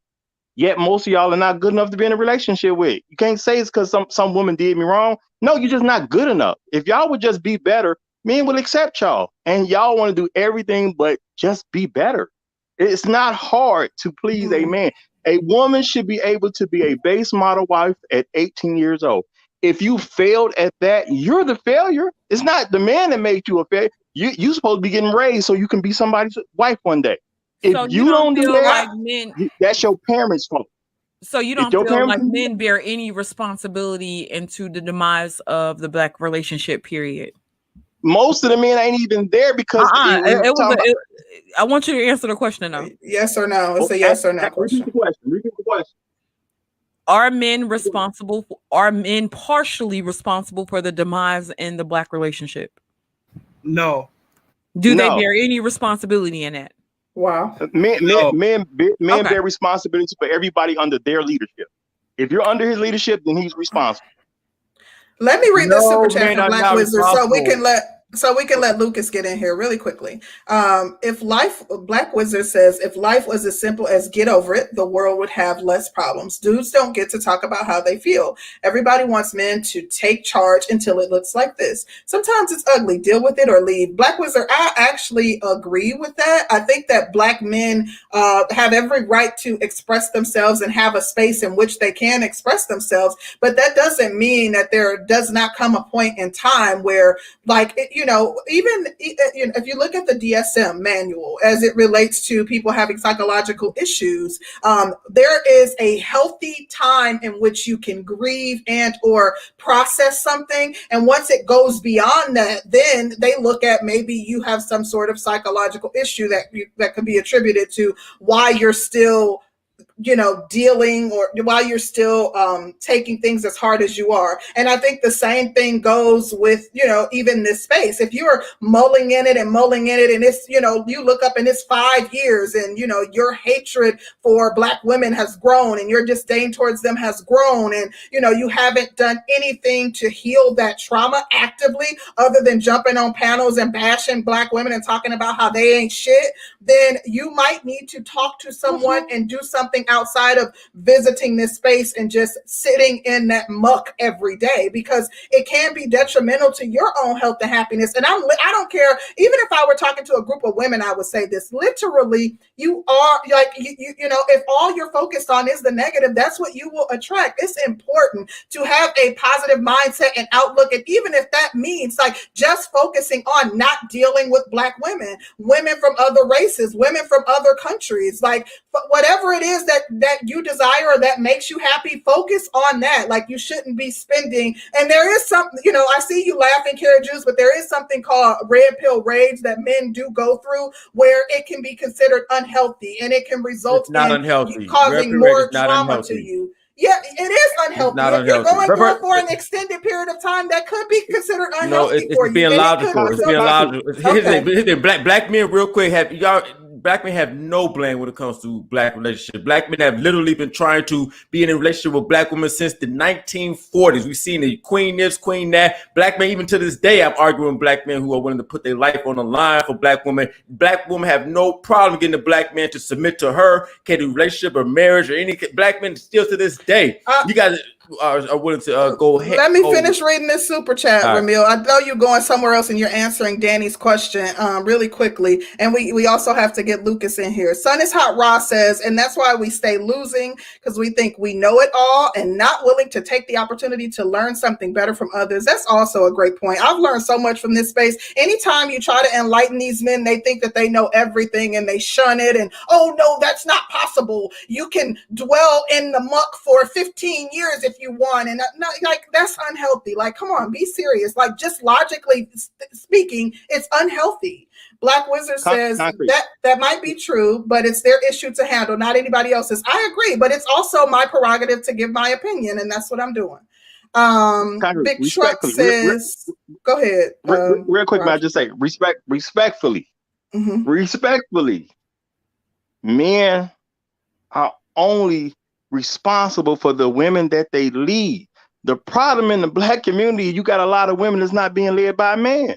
But y'all fucking them and ruining them. But okay, no. If you were male led, you got a daddy.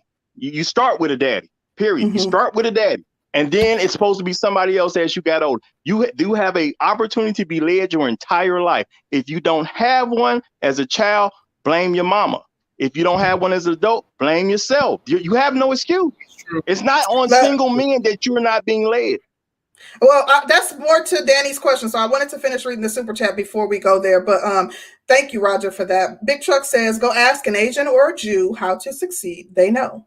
And Spiritual Logic, aka Hulk, says, y'all notice I don't care what women do or say, because I'll never put my life in a position where a woman could affect my life negatively. All right, Spiritual Hulk, that's being empowered. Ash L says, Black women, just be better. Simple. Stop excuses. I am always constantly working to be at my best for myself and my fiance, and I think I'm doing a damn good job. But we can still have the conversation and give our perspectives and opinions without it being dismissed and or looked at as us trying to pass the buck whenever we want to have a real conversation about and or attribute any responsibility to Black men. Responsibility is attributed to Black women all day in this space, and we've had conversations holding Black women accountable, because Black women got some shit that they need to correct and fix and focus on. Absolutely. But every time we talk about, even bring up the possibility that there may be some accountability to be had as it relates to Black men, it's like, oh no, y'all crazy. What you talking about? It's well, but black men have problems. We need to be held accountable for our economic position and our political position. Those are the things we fucking up on. But when it comes to relationships, oh no, no, Black men are willing to lay their life down for Black women, even to this day. I agree. I've always had men in my life. Our issues are not related. our issues are not relationship issues. They're political issues and economic issues. But you trying to bring us into this? No, relationship issue. That's your fault. Pleasing the man, make sure a man content. But I do think she has a good point. I do think that black men and black women both, there's onus on both. Black men fuck up in relationships too. Why would you think that they don't? Well, give me an example. You know what? If we're your leader, blame us. Oh, my bad. What I'm gonna say is, okay, I do feel like some of the onus is on black men as well. Especially if you have a generation that was raised by single mothers, and I'm quoting y'all. They raised by single mothers, they've taken on a bitch ideology and mindset. And if these men are a generation of men and they're coming around, then of course they're going to be more bitch made. Of course they're going to do things in a certain way that's not conducive to a society or a black community or even the women. So and I'm not saying that women aren't at fault for that, but then y'all are trying to tell us to take responsibility and accountability at some point, but y'all don't hold those men to the same. Man, you talking about the niggas who are creating all the kids out doing all that crazy shit? Well, I'm not saying them. Y'all, I'm saying y'all give them the pussy.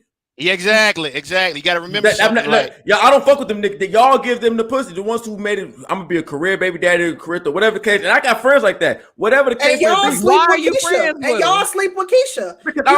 What you mean? No. Black men are making babies like that with Keisha. Black men, first of all, highest condom users, and 51% of black men single and childless. We moving a little differently. Yeah. Niggas do like Keisha, but niggas. I've heard you boast about like using lies to get women to sleep with you. No, I don't know. Now you're lying. Let me clarify. No. That men can lie to get sex from women. Yeah, let me actually what I said was I don't lie to get the woman, but if I want to keep her around, she asks me questions like, "What are we with them?" Yeah, I will lie and keep her thinking that's wrong. Contributing to the damage of the black community. You can say it's wrong all you want, but at the end of the day, if we're gonna go down and listen who lies and whatnot, come on now. We know who does the most lying. I ain't causing no harm. I might be hurting her feelings. Oh well. If I hurt her feelings, oh well, so what? That's not my wow. Can I put my point on this one? I say this, like you go to the store, grocery store, you look at the gotta be real quick because we gotta get Lucas in here. We study talking and he hasn't had an opportunity to speak. I apologize. But I'll say this quick, right? As any man, who would you rather have? And I know these are fictional characters, but would you rather have Claire Huxtable or Whitney Gilbert? A career woman, but she was still about her family, or would you have the girl that was looking just to be secure and taken care of, but she was real, whatever the term is, real diddly, but she was still feminine in one aspect? Which one would you rather have? Some men would say, I would rather have the Whitney Gilberts because I can control her because she's willing to submit to me in the aspect of where she's not a challenge. But other men who like a challenge because they don't want to feel like that scene in Coming to America, where it's do as I jump, bark like a dog. You want somebody that gives you some type of, like a tennis match back and forth. You don't feel like you're playing with a child. So that's all I got to say. Thank you. Appreciate that. Lucas, thank you for your patience. We're going to let you in. I just want to thank my bro, David Johnson. Even though he talking ish as always, he says, ladies, stop all the god dang cap. We ain't capping. Like these men up here, boy, they giving us a run. Ash L also says, if men don't want you, it's not their fault. It's you. Glad I ain't had that problem. But thank you, Ash L. Lucas, what do you have on the topic, brother? Well, I want to thank everybody on the panel. It's been a really enjoyable show, but especially C. Rose and Sister George. Thank you all for this program. I can understand a lot of the points all the members on the panel have made. I'm 40 years old. I've traveled the world. I've had a lot of different experiences, so it helps me to understand all of you also. Some of my feedback I have deals with community, men, and the standards we have when it comes to relationships, and traveling. And expectations I think a lot of men should be able to expect to get from it. Dealing with community, I grew up in an all-Black community in Mississippi. And I used to love that there was some semblance of a community. I grew up with all Black women. I grew up loving, knowing only Black women, and I didn't have to desire anything else.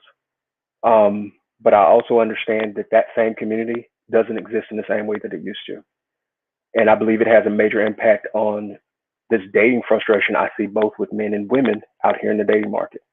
We don't have cities, towns, or areas in these cities or towns where we have successful communities that are helping to shape serious relationships. Because both men and women are wanting at least somewhere to go where they can get stable, loving relationships, whether it's short term or long term. They want to be able to get a fair deal.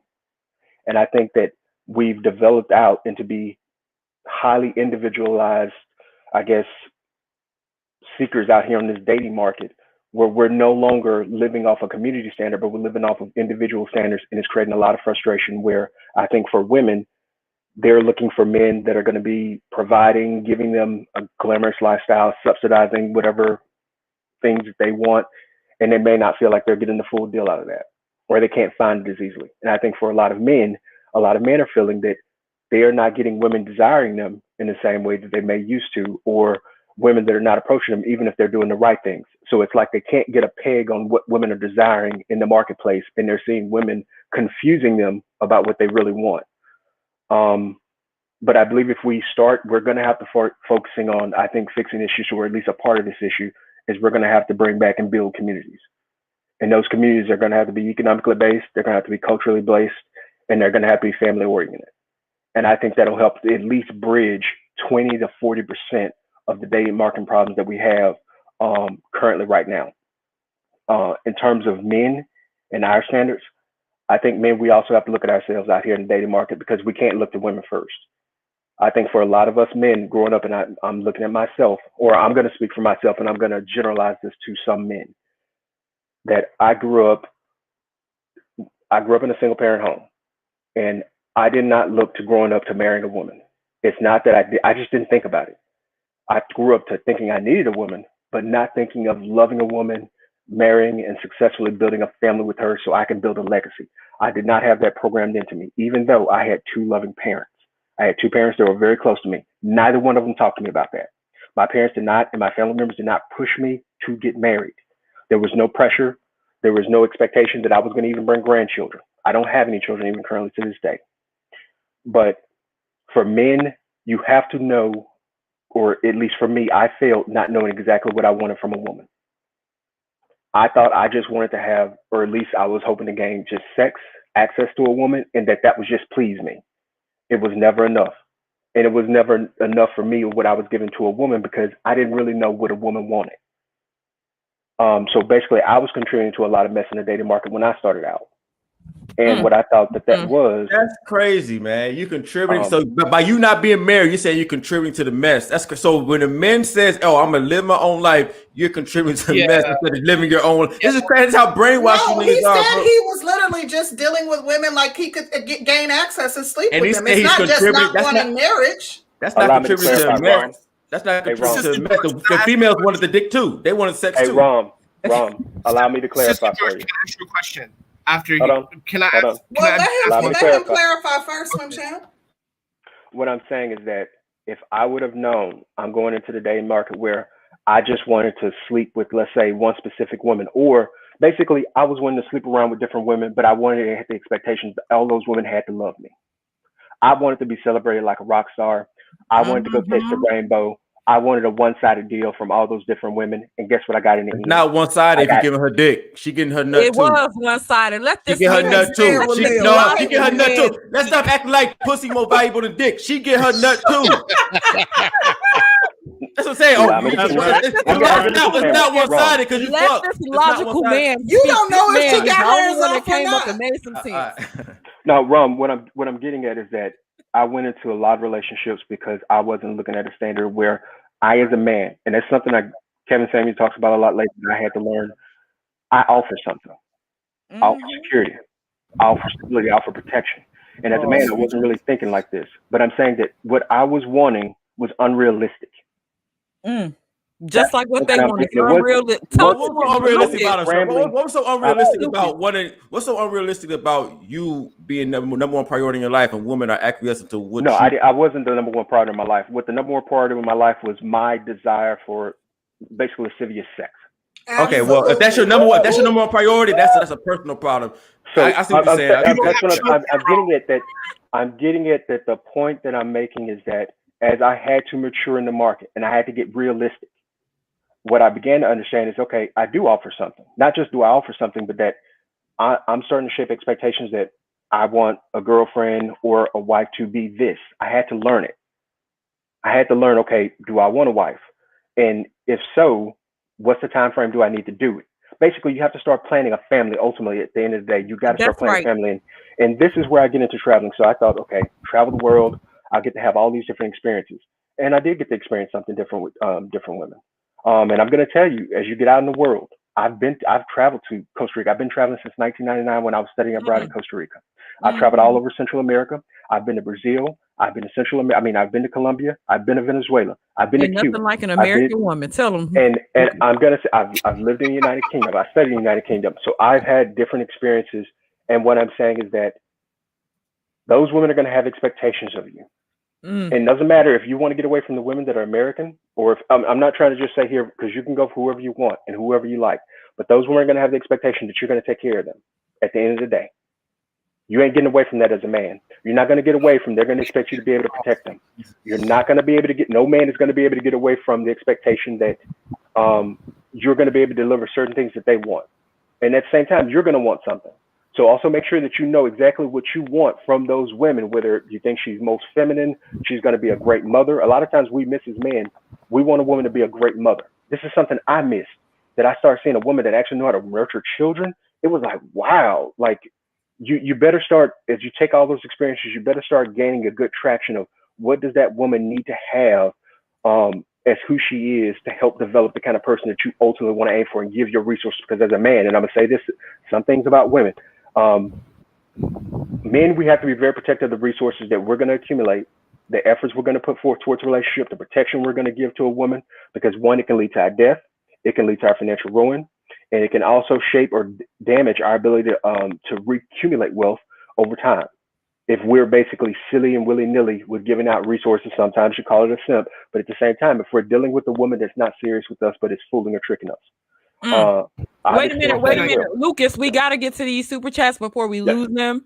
Shout out to Lamal Montreal. He says, because Black men are held accountable everywhere else, this is the only space that we have, and y'all want it to be about yourselves. Dude, we're women. Of course it's about us.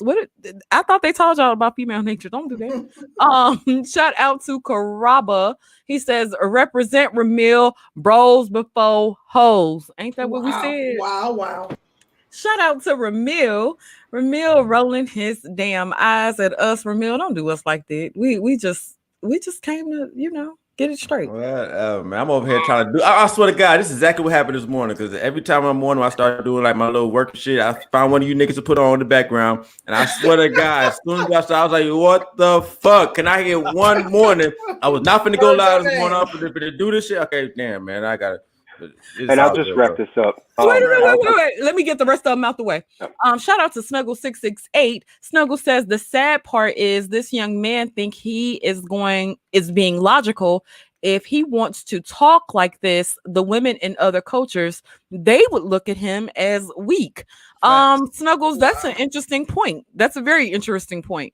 Harambe said y'all definitely paid these new dudes on literally anytime a man is not coming up here berating women, they gotta call him soft. This is what we were talking about regarding Black men loving each other, but they only love men who think like them. Exactly. Shout out to Spiritual Hulk. He says for the laugh and entertainment. This is serious, Spiritual. This is serious. Know what the hell y'all got going on. Shout out to Harambe. He says shout out to Boyce Watkins on the panel. Boyce ain't out here, but he will be perfect for this funny how y'all try to, you know what? The crazy thing is Boyce Watkins was the one who won, because Boyce Watkins was the one who was impregnating women and not marrying them. She was married. Yeah, what he win? Yeah, exactly. Her children were born inside of a marriage. What he went? Yeah, but he could take care of that child. Boyce Watkins is rich. Yeah, he got decent money. She works at a college. She still has 3 kids that he has to take care of. That's not his. Let me read this last one. Let me read this last one. Shout out to Sexy Red. She says, great show. However, it ain't enough likes for me. Sexy Red, it ain't enough likes for me either. It is almost 300 people in the building. Hit the like button right now. Do that. Now. It helps. It helps. Y'all know Concrete like to trigger y'all ass every week. So go and hit the like button so she can come up with some more shit. All right, question for Concrete. Lucas was trying to finish his point real quick, Swim Champ. Thanks. And I'm going to say the last thing for men, if we want to have, I don't know, marriages, but also have extra women on the side, it's just going to be time for, if you really want what you want, say it up front. You need to be upfront about the kind of woman that you want. If you want that kind of lifestyle, be the man that can provide for it, be the man that can basically demand it and actually live it. And that'll help you live a more comfortable life, because I promise you do a lot better if you want to be drama free by being straight up and honest about what you're wanting from the relationship, what you're going to do in a relationship, and what you expect from a woman in a relationship. And if you expect on the side that you want something extra, you need to communicate that so that you can have a less drama filled relationship, so you can manage your life with the most smoother ease that you can. Being honest is cool, but let's not pretend. Nowhere in the Black community do you actually have to have money to have multiple women. Black women have proven that is not a requirement. I mean, you can start off honest, but if you want the best relationship, not a requirement. If you can start off being honest, but if you're dealing with Black females and you want the best out of them on a long-term ride, you're gonna have to lie to their ass. All right, if you want to keep them, you have to. The truth was what Black women like. We be telling the truth. That's how you know Black women like lies. That's why we lie. You can start off honest, but you got to keep them lies going. To keep I'm gonna burn y'all ass.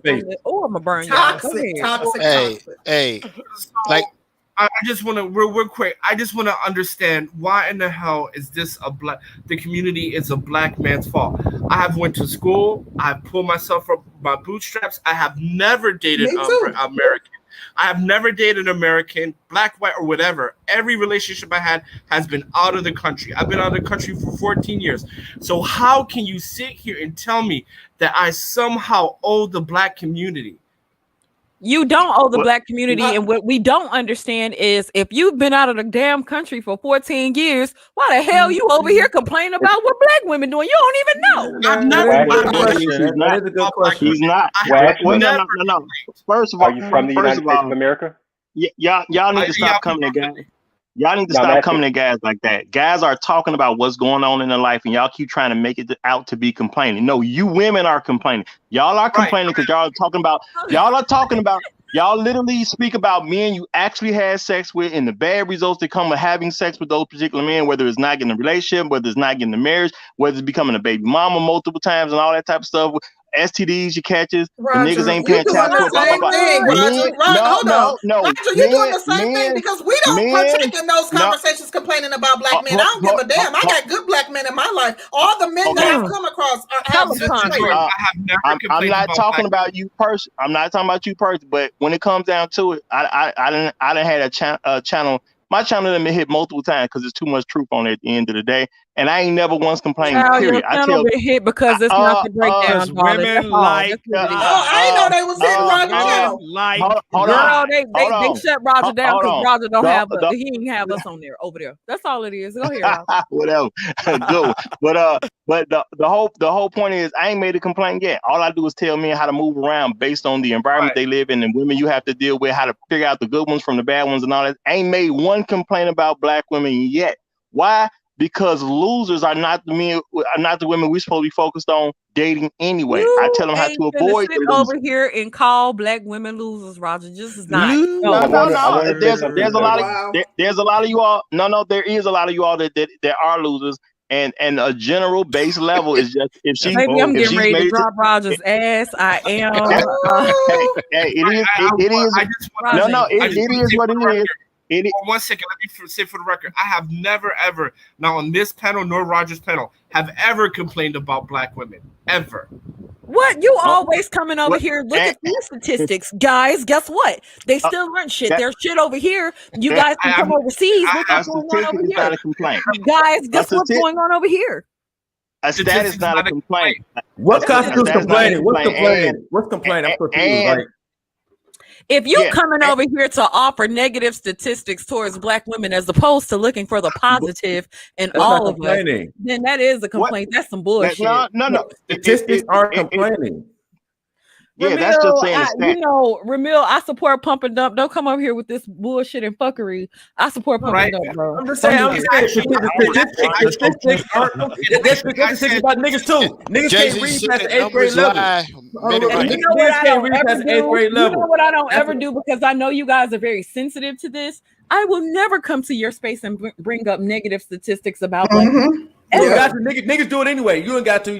Y'all minions gonna do it. The little simple forces come over and do it anyway. But either way, it's not a problem. That's not complaining. Bringing up negative statistics about black men is not complaining. And then on top of that, when foreign women come, I'm like, hey, won't you guys learn how to learn something from them? Tell them to learn English, damn it. Tell them to learn English. That's what you do. The point that I was trying to make is, y'all men come up telling the truth about what's going on in the community, and then women say, oh, y'all just complaining to disregard actually fixing the problem. The women are anti-fixing the problem. Wait till my show tomorrow, because my show tomorrow actually is gonna go somewhat into this, but I'm gonna be a little rougher than what y'all doing. But the whole that's thing how is, you know y'all they benefit from it. That's why they have a problem with what we're saying, because that's how you know if it was to their disadvantage, they would agree with us. That's how you know it's to their advantage. You are full of shit, David, and I'm gonna tell you why. You know why? Because I'm gonna tell you where we don't go. You don't catch us in Divestors chat saluting these hoes. You don't catch us on other certain female content creators. That doesn't change. Yeah, you know why it does change? You know why it does change? Because we say, and the purpose of our channel, we say, okay, we will bring up arguments that a lot of women bring up. If men are able to defeat these arguments, then we always feel like it's a win-win. Concrete and I never leave the show where we're mad and like fuck these guys or fuck the space or anything like that. We're not attacking y'all though. We're not attacking y'all. Nobody's attacking y'all. Wait. This is what they do. When we're talking individually, they generalize. When we're generalizing, they individualize. It's always hopping around the point of where we hold them to accountability. Now, let me just say this. Let me come in since I'm already talking. I'm gonna say this. I need like 3 minutes, then y'all can come in. Damn, the topic is maybe 2. But the topic is black men love each other more than black women, and I would disagree. They should. Like, one of the reasons I'm in the manosphere, it's not because I hate women. It's because I see the disadvantages to black men. If black men were tyrants, were monsters, were animals, and black women were just being sweet, loving creatures and doing everything they could, and they didn't understand why black men were doing what they were doing, I would be on the black woman's side, again, because it's unfair. So again, like I just said, the reason y'all are defending this is because it's to your advantage. Now, let me say this.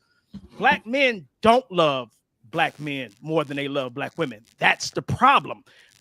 We've been psychologically conditioned from mama all the way up into, and I'm gonna say this, maybe y'all are conscious. I say some of y'all are consciously aware, but maybe some of y'all are unconsciously aware. But the bottom line is, I remember when I was growing up, my father used to tell me, when black men get together and congregate, everybody gets nervous. He didn't just say black women, he said everybody. And for years, I would analyze it. I'm like, why? Because a lot of things my father used to tell me, I didn't understand. So it took years for me to analyze it and mature. And then I saw why everybody has a problem, because they're benefiting off the black man. Like, when a black man gets killed, other minorities get money from those funds that are gathered for black men getting killed. All these things, everybody's eating off the black man. So coming back full circle to what I'm saying is, damn, I lost my thought. Give me 2 seconds. Okay, I got it. The whole point is, black men, we need to love each other. The key to fixing the black community is black men coming together. And like I said, the reason why most people don't want black men congregating, because then you get something like the black manosphere. You have men comparing notes. We find out this isn't just in America. We find out this is happening in the UK. We start comparing notes, and then we start looking out for each other. And the fact that the black manosphere is so hated is the proof that they don't want black men coming together, loving each other. And this is why you have the black simp enforcers, the black feminists coming up here. They are the proof that black men don't love each other more than black women. And I'm going to say this and then I'm done, because I forgot half my thoughts. I know for a fact that giving the black man all the help he needs, all the assistance he needs is the key to fixing the Black community. And you know why I know that? Because we've done everything else but that. We've looked out for the children, we've looked out for the women, we've done everything but look out for the Black man. So by default, it only makes sense that that's the one trick we haven't tried, yet we're still here. So what you're seeing now with the manosphere and this awakening, Kevin Samuels, brothers are coming out saying things. You're seeing the very beginning of the Black community starting to come back together. But it starts with Black men coming together, holding the sisters accountable. Like another term, and I'm done. When Black women say, I hear women saying, men need to protect women and children. The same way when I hear a woman say, should no man ever hit a woman, that means it's okay to hit men and children, just not a woman. And when a woman say Black men need to protect women and children, well, Black men don't need protection. And I know what women would say. They'll say, well, y'all supposed to be protecting each other. That's a goddamn lie. When it's a team effort, we all protect each other. See, the fact that a woman would tell a man he needs to protect the woman and the children says everything subconsciously. She doesn't even know she's telling you how she really thinks. Most men don't know that. She's telling you, you really ain't shit. Me and these children are more important than you. And as long as women and children think like that, the Black community will never go nowhere. Y'all got it. Hold on really quick. Let me read this super chat. Harumbi says, you had good Black men in your life, but you're still a single mom. I said it. I had good Black men in my life. I was with my ex for almost 15 years. Them being good does not mean that they're good for me. And I was talking about my dad, as well as uncles, as well as my host of brothers. You ain't got to justify. Let me finish though. This is something I wanted to say. As it relates to someone being a good Black man, I can feel like some of the men on this panel are good Black men. That don't mean that I want to partner with them. That the two are not one and the same. I want to make money with y'all for sure. We got to get Black Wizard in here. Black Wizard, what are your thoughts on the topic, bro? Actually, hey, first, hello. Hey, welcome to the gang. How y'all doing? Great. What's good, Black Wizard? I know you came up with some smoke today because I saw your super chats. I know you. Girl, he been coming for your ass all morning, honey. Go ahead, Black Wizard, get her. Nah, man, I just a lot. Yeah, Black Wizard, we still here. Sorry, I got kind of in a dead zone for a second. Yeah, I got I was just I don't know, y'all. Yeah, y'all got me a little riled up for a second there, but yeah, I largely let us have it, Black Wizard. We know it's all in love. Give it to us. Give it to us in the raw. Yeah, I agree mostly with what David Johnson was saying. And it's funny because usually he come up here, he trolls a lot, but he does make a lot of sense a lot of the time. I agree with a lot of what he was saying. You actually agree with David? Wow. Okay. I do. We know I'm a genius. God damn it. I do, and I agree with him because I think if you look around and you're in anybody who's paying attention, like you don't even really have to be paying that close attention. You could tell that Black men don't have any love for each other. You could tell, like there's no, like, from the unadulterated disrespect that just comes out of a dude's mouth to another dude on a normal basis, not even just in the manosphere, but just in life in general. Like for that one guy to come up here, I don't remember his name, but for him to come up here and start out with an insult like that, it really just shows you all you need to know. Like, no, there's like people who have genuine love for each other, like, and then you know, you'll hear in the space when the space just started, it was all about like or not when it just started, but when I first got in it, there was a big debate about Pookies and Ray Rays, and just the unadulterated disrespect from people who saw themselves as better than Pookie and Ray Ray, like, and the way that dudes were talking about Pookie and Ray Ray and stuff like that, and just putting these dudes down like they're not in a similarly disadvantaged state that you're in.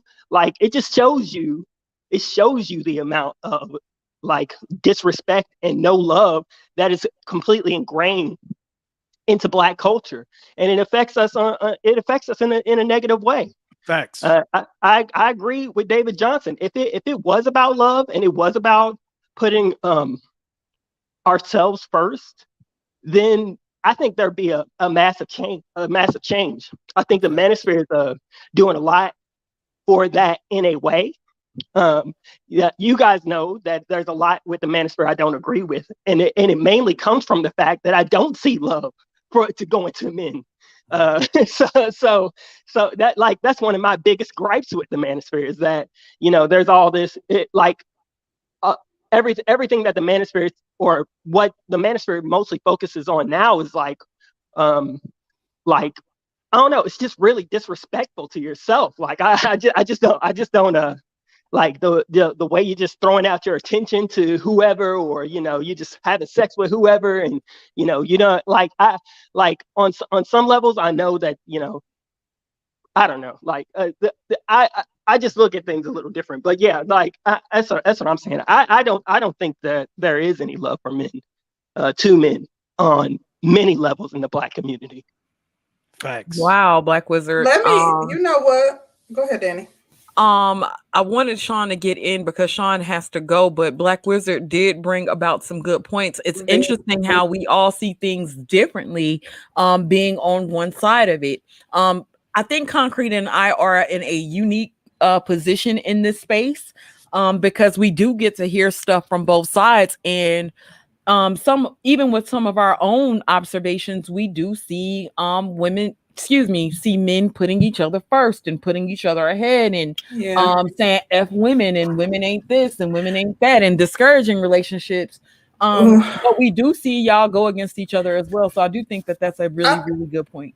I agree. I'll be real brief, Sean. I agree with Black Wizard. I think that, first off, this is one discussion that we're having. I think that the Black manosphere is beneficial in many ways. I actually think that the Black manosphere has opened up my mind and had resulted in me being more open-minded and more empathetic to Black men. I have to admit that there are benefits to the Black manosphere. We're not saying that there aren't, but we can also, and this is just our own personal opinions, just like everyone else on the panel has given their personal opinion. We can also talk about how we think that it could be detrimental for Black men to be essentially red pill raging, or so stuck in that trauma that they don't heal from it, or that healing is not, in my opinion, it can take on a form of trauma. Yes, you can have a bad relationship. Not every bad relationship and going through a bad relationship results in trauma, but for some people it does. So I think that you're like,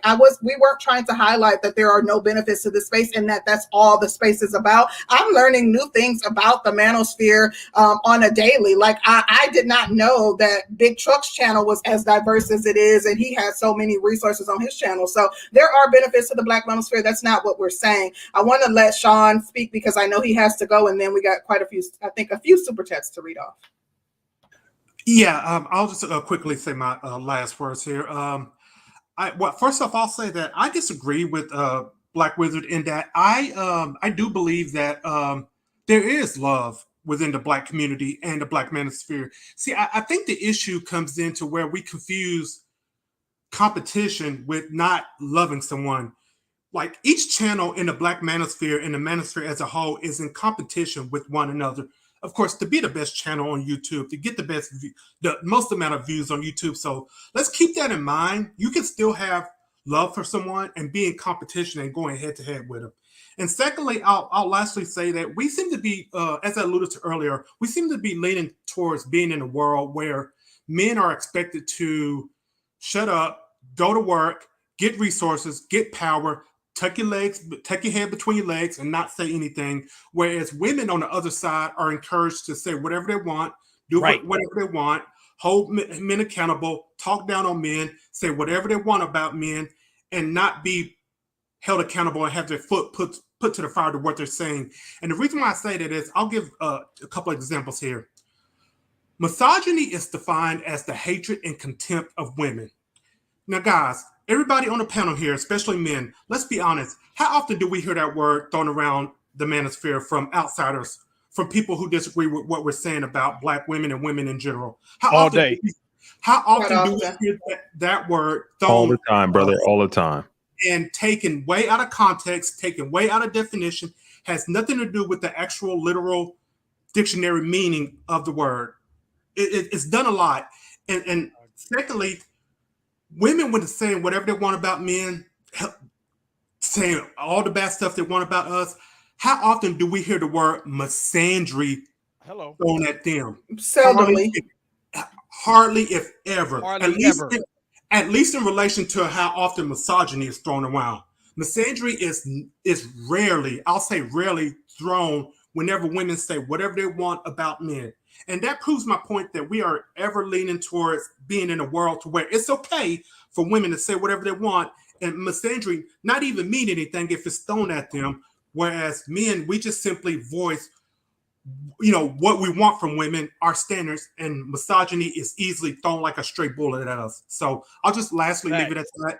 And thank you so much for having me on the panel, Sister George C. Rose. I'll see y'all Wednesday. We know how we do it. Thank you, Sean. We appreciate you. And thank you for coming up here and pushing back on what we were saying, because clearly you were not in agreement with our points, but you made some solid points. So thank you. She should have been in agreement with us, but go ahead. I'm going to read the super chats real quick, and then Danny, you tell me who's next on their last comments. The Logic Sphere says, hold women accountable how, David? Make them feel some type of way? Okay. Todd City say y'all children, so he like child. Todd City give us a spanking. That's what he wants. You talking about some? Gabe A says these dudes run to y'all panel to complain about every woman who has ever done them wrong, even the ones in their dreams. Yeah, Gabe, they do. No love. Thank you for the support, Gabe. Don't bring your happily married ass over here with this bullshit. Listen, Gabe. I love Gabe because Gabe stand on his own too. He don't care if he is the only person in the room that has a dissenting opinion. He gonna say what he got to say. TTT Kill says, fellas, get over your trauma and get back on the horse and pay her bills. Hurry up, man up. What up, Ramil? No one is saying that at all whatsoever. See, this is how you guys saying it. I'm saying exactly. I'm saying that. I think that is healthy for That's the best super chat we got all day. If a man don't have a woman, something wrong with him. That's right. If he's not married, something wrong with him. I think that it's healthy for men to express themselves. I think that it's unhealthy to hate any group of anybody. Like to just use these blanketed generalizations that you're. Hold on, let me finish. These blanketed generalizations that you're attaching to a group and saying all Black women are these horrible people and have this disdain. Like hate can consume you. Hey, there are actual links that show disdain that is the right word. I agree with that. Disdain. I'll tell you, I got disdain for women. I'll tell you off rip. Yeah, I can tell. It's evident. Even if you never said it, their negative actions, not women. If you never told us you had disdain for Black women, we would know because it's evident, Ramil. But I do think that that could be unhealthy for your own personal being, not anything to do with anyone else. You gotta like them a little bit to sleep with them. We got exactly. Exactly. Thank you. Ejaculation receptacles, like they're literally just a place to deposit your semen. That's exactly what it is. Wait. TTT Kill, that's a really good. I agree. I think you guys should be a trauma. Go ahead. Can I say one thing right quick? I'll give it right up. That's what I wanted to say too. Like, if you go look, I do a lot of psychology, so I study the brain because the brain is what makes people tick. If you notice, Black men are shamed for voicing what's happening to them. And believe it or not, that's a part of therapy. A part of therapy, too. When people talk about heal yourself, well, if I can't talk about it, how the fuck can I heal myself? Y'all been talking about it for 15 years. Y'all been talking about it longer than that. A part of that's why listen, the reason why men die early, because men allow women to stress them into the goddamn wait a minute. Men die earlier. I ain't dying. Men die earlier. Men have a lower life because of No, y'all don't. Yes, they do. It's scientifically proven. But he has a good point, and that's what I was going to tie it to. Allowing the hate to consume you can cause stress that leads to heart disease and can kill you. Right. Like who's worse? Women that you hate. It's not hate. Get over it. It's not hate. Girl, if you married women cause men to live longer because she actually cares about your health. When she's good. She sends your ass. Correlation. That's causation. Okay. Let's finish the final comments. Let's finish the final comments, and you guys can get it out in your final comments. Let me read this, and Danny, you shout out who's next. Spiritual Logic, thank you for the super chat. Says dudes need to get over needing a huge hug and stay focused by structuring themselves to get the most out of life without needing someone to hold their hand. Thank you, Black spiritual manosphere. logic. I Spiritual agree. Black logic, there is manosphere. nothing with a person holding your hand. That's what a lot of you niggas need hugs. We know. Who's next, Danny? Let's get the hood servative and hood servative. What are your first and last thoughts? Because we got to get up out of here. Curtin got stuff to do, and I got to make sure it gets. You know you. Yeah, that's right. A baby that's do right. list. That's you know how I go. Hood servative, are you there? I got to be a good wife to Curlin now. Go ahead. Oh yeah, no, I was just waiting for my spot to jump in, and thanks for having me up, ladies. Shout out to everybody on the panel. Yeah, I was gonna disagree with this from a jump. I meant to get on earlier, but I was tied up. This whole thing, like, no children, but this whole thing was this whole thing is actually kind of insulting to men. That the whole bro code is somehow a bad thing. Because one, the idea that black men have any level of group unity is a mythology. Like the murder rate alone speaks to disunity. How can we kill each other this much, but we love each other so much? Like those two things can't be true. And then also, see, we didn't want to bring up the bad stats, but you guys aren't murdering each other like you guys used to. It's gone down. Go ahead. Because we're talking to each other now. That's why. Check and mate. Go ahead, Dave. That may be part of it. Yeah, but also too. Over women. Yeah, that could very well be it. Killed over women. Yep. That could be a thing. Like, and I don't even want to argue that point. That sounds legit. However, the other thing I wanted to bring up was that this illusion of male unity and the fact that men are actually competitive, like viciously competitive with one another over everything from women to Jordans to respect, whatever that may mean. Women play on that actual competition between men. That is how women survive. So look, if men had any sense of brotherly love and unity, explain the rise of black feminism. Because one of the reasons I'm gonna tell you the rise of black feminism happened because black men did not have control over their own households or control of their women.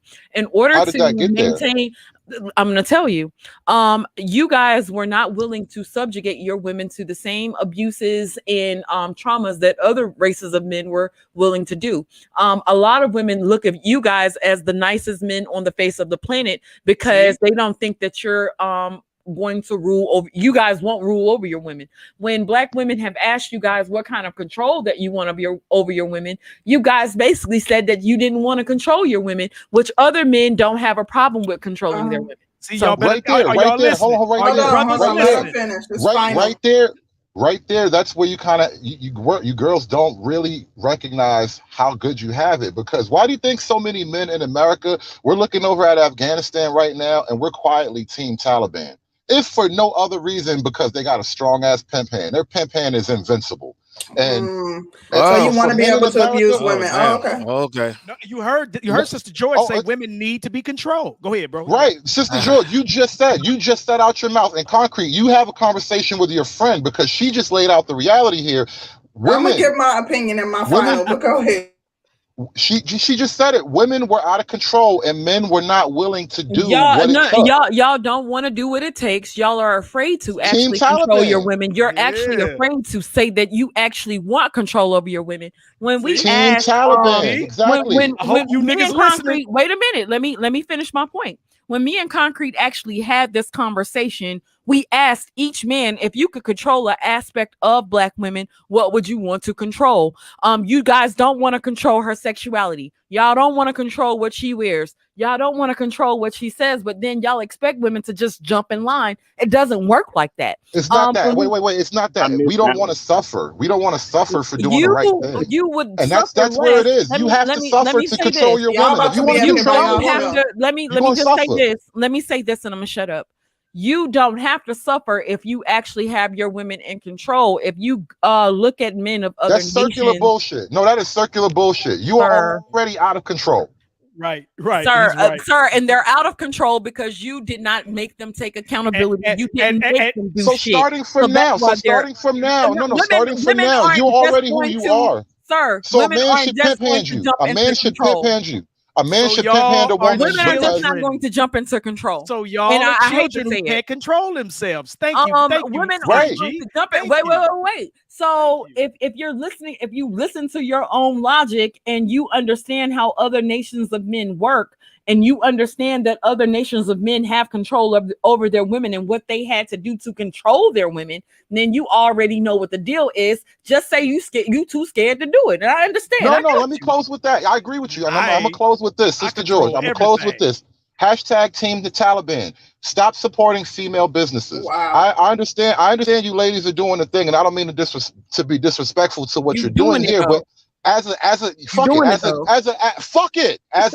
point of fact, men cannot afford to support the financial independence of women. That is counterproductive. Support C-Rose, goddamn it. Support us. We here. Yeah, but I said what I said though. We cannot afford to support your financial independence. You will always use that against us.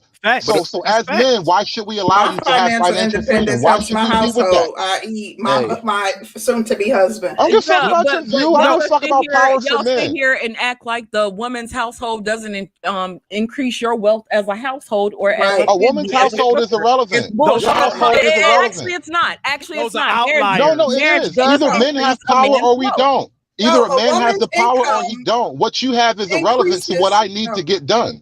This is why I say starve women out. I say this is what I say all the time. The way to get them to listen to you is hit them in the pocket. Starve them out. I'm already late, so keep your foot on her throat. You go ahead and finish it. Keep your foot on her No, neck. I'll end with that. I'll end with that. Wow. You don't support female business. Keep your foot on her throat. The pimps were never wrong about women. Pimps were the first men. Pimps were the first black men to truly understand the black woman. Don't say that, Dave. That's you start talking about that. Because I was on Ramil about that in the past. No. Pimps understand. Fuck the business. No. It's not the business. Pimps understand the nature of women. They don't like pimps over here, but they don't like that pimp stuff. Even not at all. Allegorically. You're right. Talking about this whole space, not just channel. This whole space, us how to control women. When you start talking about the pimp aspect and using it in real life, the whole space get mad at you. Not just this is so toxic. This whole and let me make it even more toxic. Listen, bro. Let me make it even more toxic. Let me make it even more. Wait a minute, David. Pimps were the first one to choke fuck their girl. That's all I'm saying. David.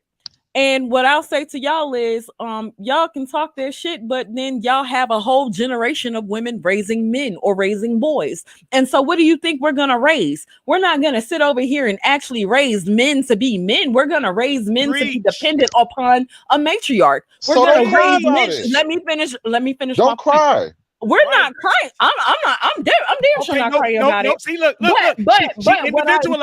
She individualized again. We talking to general collective. Most of y'all do. Let her finish because I got to go. So I'll say this: when we raise men to be men that's going to be dependent, or men that's going to be under a matriarch, or men that's going to go with what we say versus what men say, then y'all need to be more cognizant of what the fuck it is that's going on around y'all, because y'all sit here and complain about the women, but hell, I can call 10 fucking men that agree with me before he takes y'all side. So then what's what? Y'all don't take accountability for the shit that's happened within your own communities, and then you look for a woman to correct herself or a woman to fix it. Because that's not how shit works. It does not work like that. Either you want control or you don't. It's no way in the middle. There's no gray area for that. Take control. Which is exactly why when men come up saying stupid stuff, there's usually a collection of men that's going to jump on their behind, because we understand, regardless of what you feel like, the integrity of the space is more important than your feelings, and the integrity of our manhood is more important than your feelings, and the integrity of the community is more important than your feelings. Facts. Can I give my final thoughts, please? Let me read this these super chats and you can go. Shout out to D-Mac the trucker. He says wives equal stress. Don't do it. D-Mac, you ain't never been married to say. Don't hush. Salute D-Mac. I mean, yeah, trucking on the road. So son is hot raw. Son is hot raw. Says stop the nonsense. See, Sister George, I thought he was talking about you, Concrete. You know good and damn well that if black men weren't to even attempt to control black women, y'all would call your 3 favorite numbers. 911. Weaponizing the government. Right. Weaponizing the government. Shout out to Deborah Leonelli. She says, hi, Sister George. Hey, Concrete. I am driving but listening. Excellent show. Thank you so much. Let's get these final thoughts because I got to go. Curlin is not playing around with my ass. We ain't signing shit. What are your final thoughts? Keep it quick, 30 seconds and under. Let's go. Okay, sure. So thank you for allowing me on the panel. Shout out to the chat, and I just want to say with respect, that when foreign women come on, you should definitely learn something, especially when it comes to communication and anger management. I say that with love. And also, unfortunately, the panel has shown that Black men in general do not have more love for Black men over Black women. And with that, I'm out. Salute. Thank you so much. We ain't signing ish. Mr. KP, what are your final thoughts? My final thoughts, great panel. Everybody has their own views, but I'll say this: if you lead, she will follow, but make sure she's of good quality. And in life, if you want good, you got to be good yourself. So everyone out here that's saying their point of view, so from life experience, just level up, and then maybe you'll find that person in that same level that you're trying to obtain. So yeah, appreciate everybody. All right, thank you for joining us. Yeah, and your contribution to the discussion. Appreciate you. Valued opinion. Thank you, y'all. Thank you. Next we'll have Carrot Juice. Carrot Juice, what are your final thoughts? Okay, thank you. So what I would say, what this entire conversation has proven here is what Black men need to start doing is not giving a crap about what anybody else thinking, and just do what you can do to be the best version of yourself. Because what I'm going to say, and I'm going to put it really clearly, it's not about race. Mrs. Carrot Juice, I got a position open in my institution. It's called, and Mrs. Carrot Juice, what she's going to have to do is she's going to have to be feminine, fit, and friendly.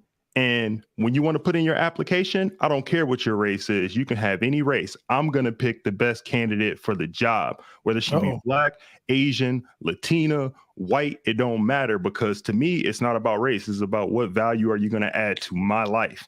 And if you start thinking like that, you're not going to give a crap about what anybody else thinks, especially sisters, if that be the case, because it's not about that. You're the Black man, lead. That's it. Mm-hmm. Thank you, Carrot Juice.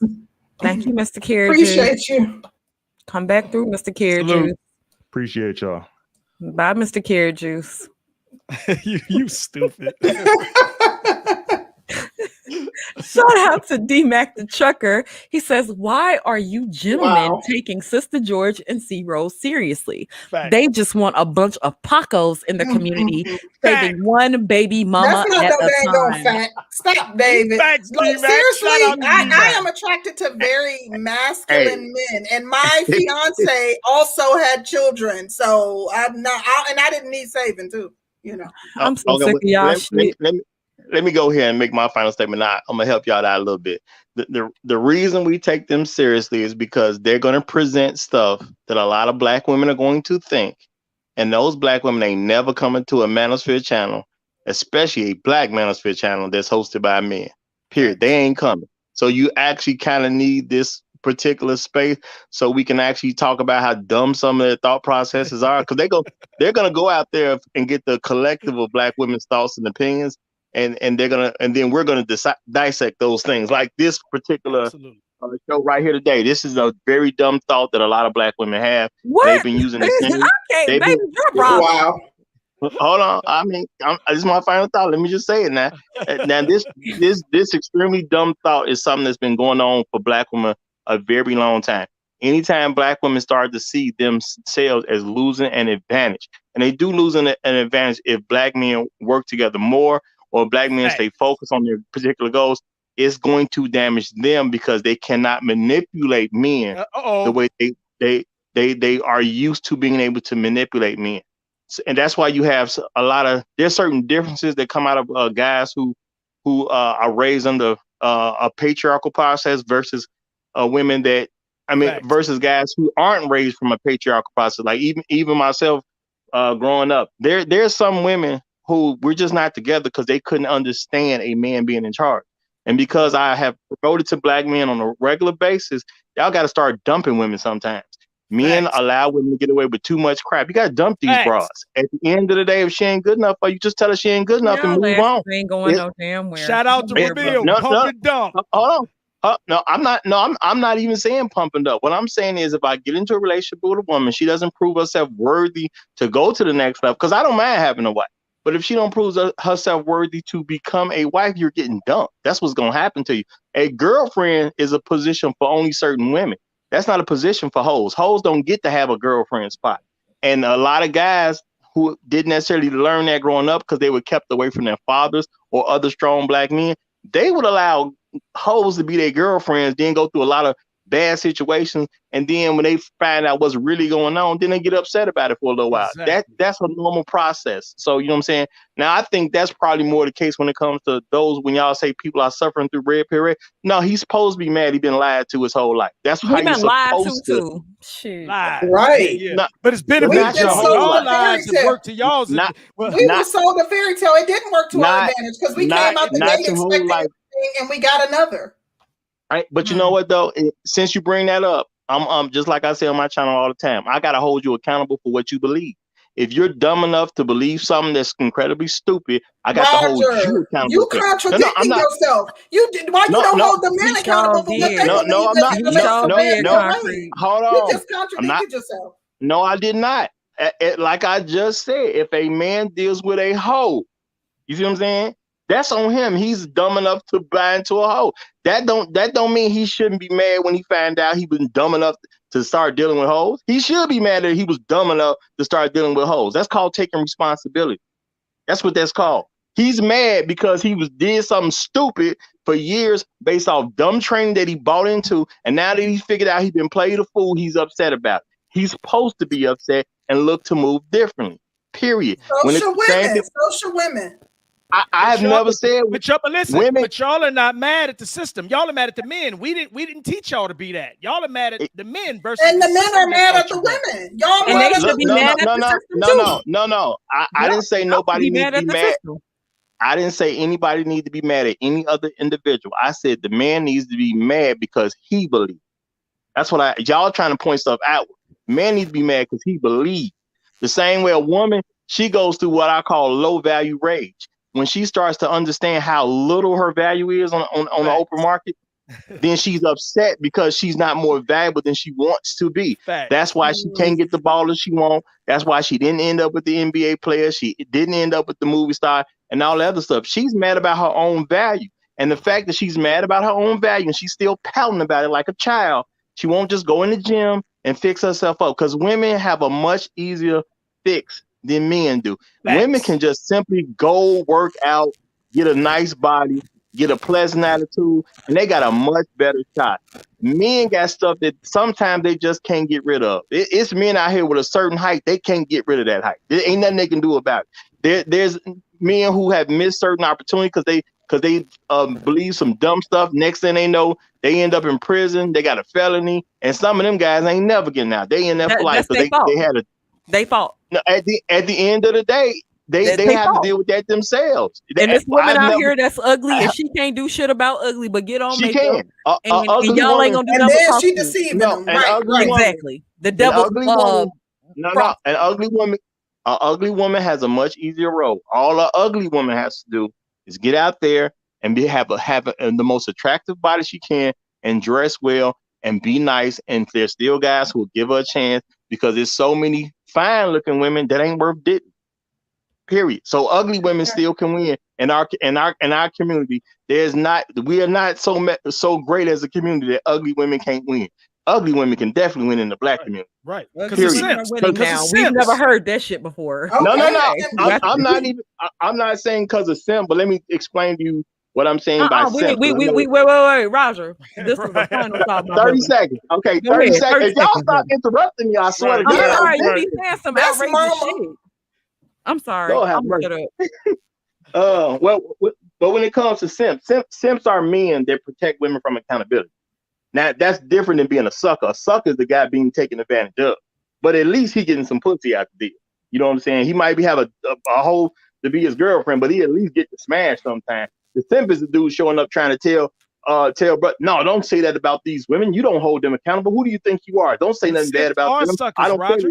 Simps are suckers, though, Roger. David, let him finish his point because he got 15 seconds. My bad. Yeah. Now, at the end of the day, if people would hold themselves accountable and then hold the other side for their dumb belief systems, they'd be all right. It's plenty of girlfriends I had, and 3 of them could have been wives. but because they believed in matriarchy too much, they got dropped. This is the end of the day. That don't mean that they're horrible people, but you believed in something that don't end up in marriage, or at least a marriage that goes well. So they got dumped. That's their fault. They believed in what they believed in. That ain't my problem. That's their problem. I didn't have the problem at the end of it. They did. They didn't get the husband. I'm fine. I'll holler at y'all later. Thank you, Roger. Salute, Thank you, brother.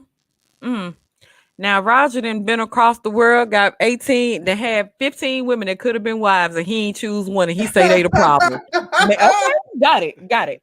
Shout out to Black Wizard. Black Wizard, what are your final thoughts? Yeah, shout out to all the trolls tonight. You know what I'm saying?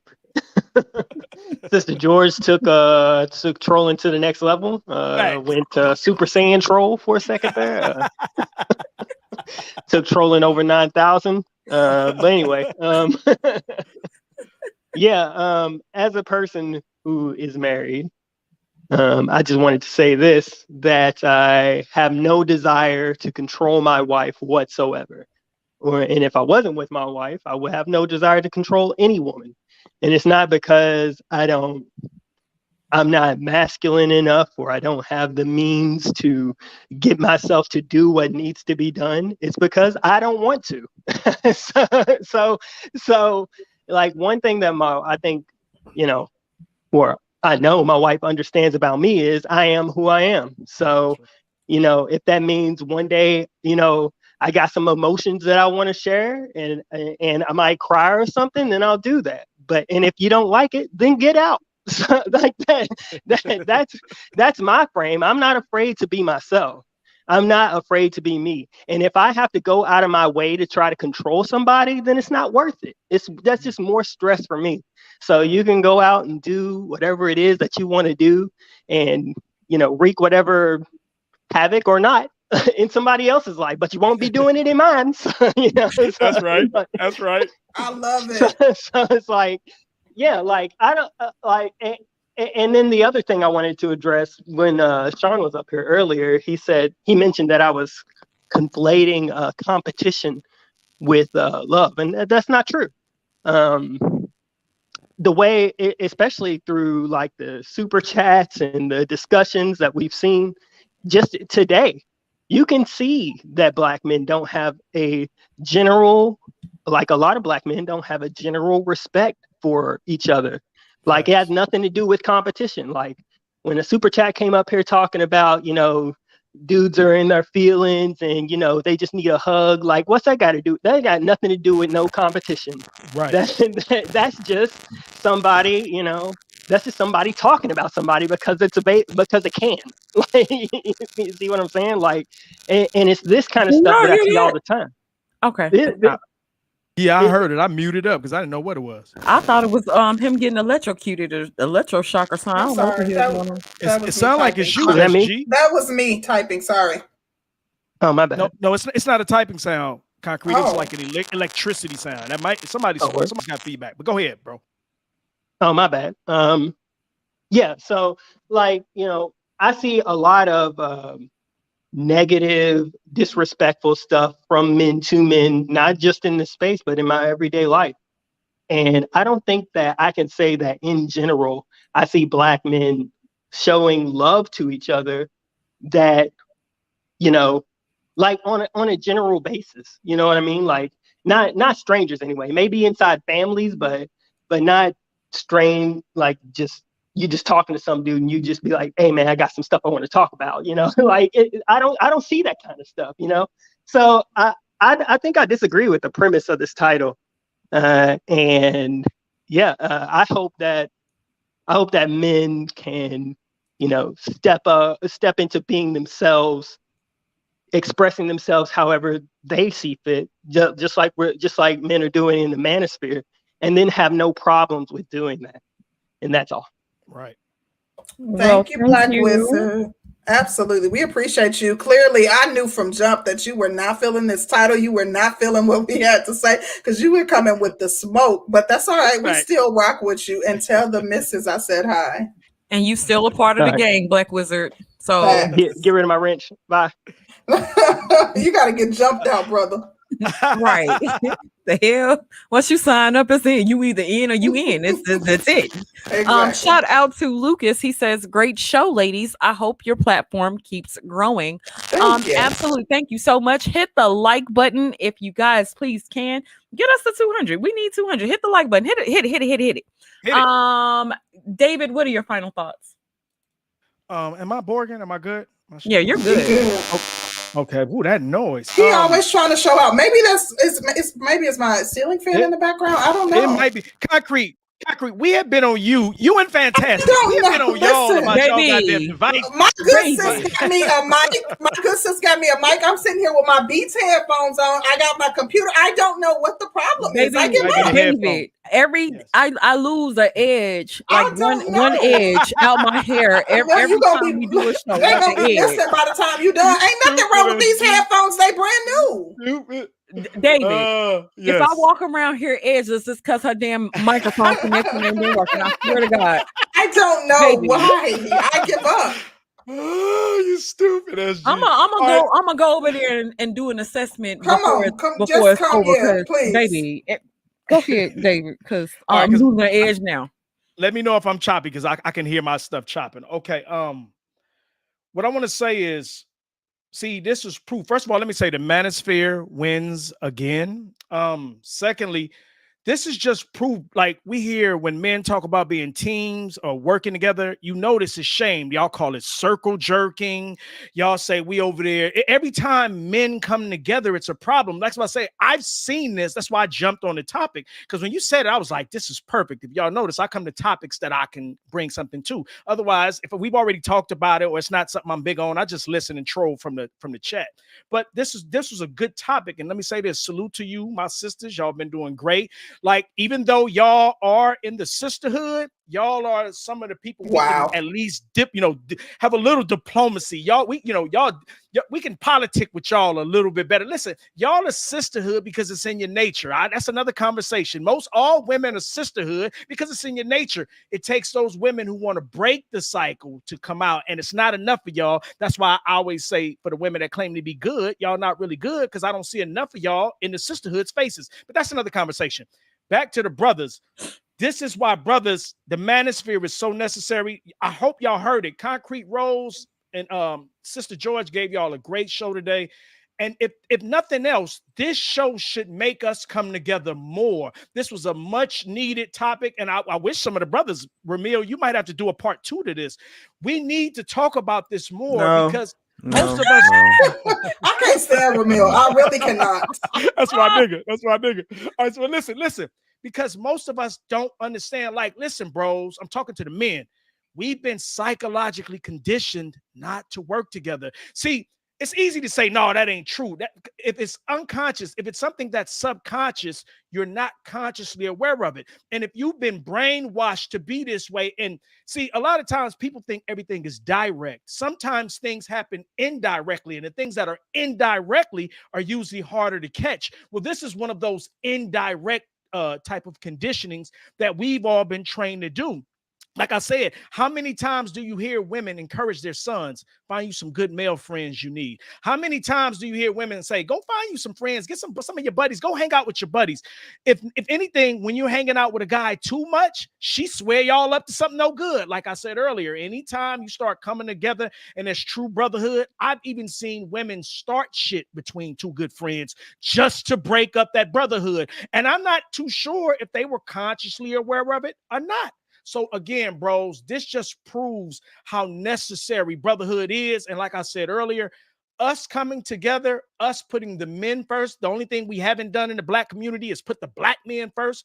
Us recognizing that we have the key, we are the prize. And if we come together and like Sister George said, get this Hellcat, get this woman under control, subdue her monkey ass. Hellcat. Yeah, Hellcat. Once we do this, bro, like I said, bros, we are on the first steps to taking our shit back. So on that note, I like to salute the sisters, all the brothers. Great show. The manosphere wins again. Most High in Christ. Salute to God Almighty and Yahweh Bahashim. Okay, we have a church up in here. No. Listen, it ain't church. No, listen. God is the truth. He ain't the church. He and the light. So listen, I know. I'm saying it for everybody. Listen. So anywhere the truth is, I got to give him credit because he was there. On that note, salute. I'm out. Thank you, bro, David. We appreciate you. We ain't seen you in a minute. Thank you for coming through and rocking with us, brother. Now let's give it up for this heathen. Ramil, what are your final thoughts? Shout out to David. He's right. The Most High was here. Myself, I did. You know, so appreciate you, David, for giving me props. I was just real quick. I ain't gonna be quick. So salute to y'all. Definitely trolling. Black men don't love each other more than the black women. If you concentrate on the manosphere, it's only a small space out the whole black community, whatever you want to call it. So just because men are working together here, don't mean it's in society. So even though I think black men should love each other more than they love black women because that's self-preservation, but this is only a small space. That's why I fuck with it so much.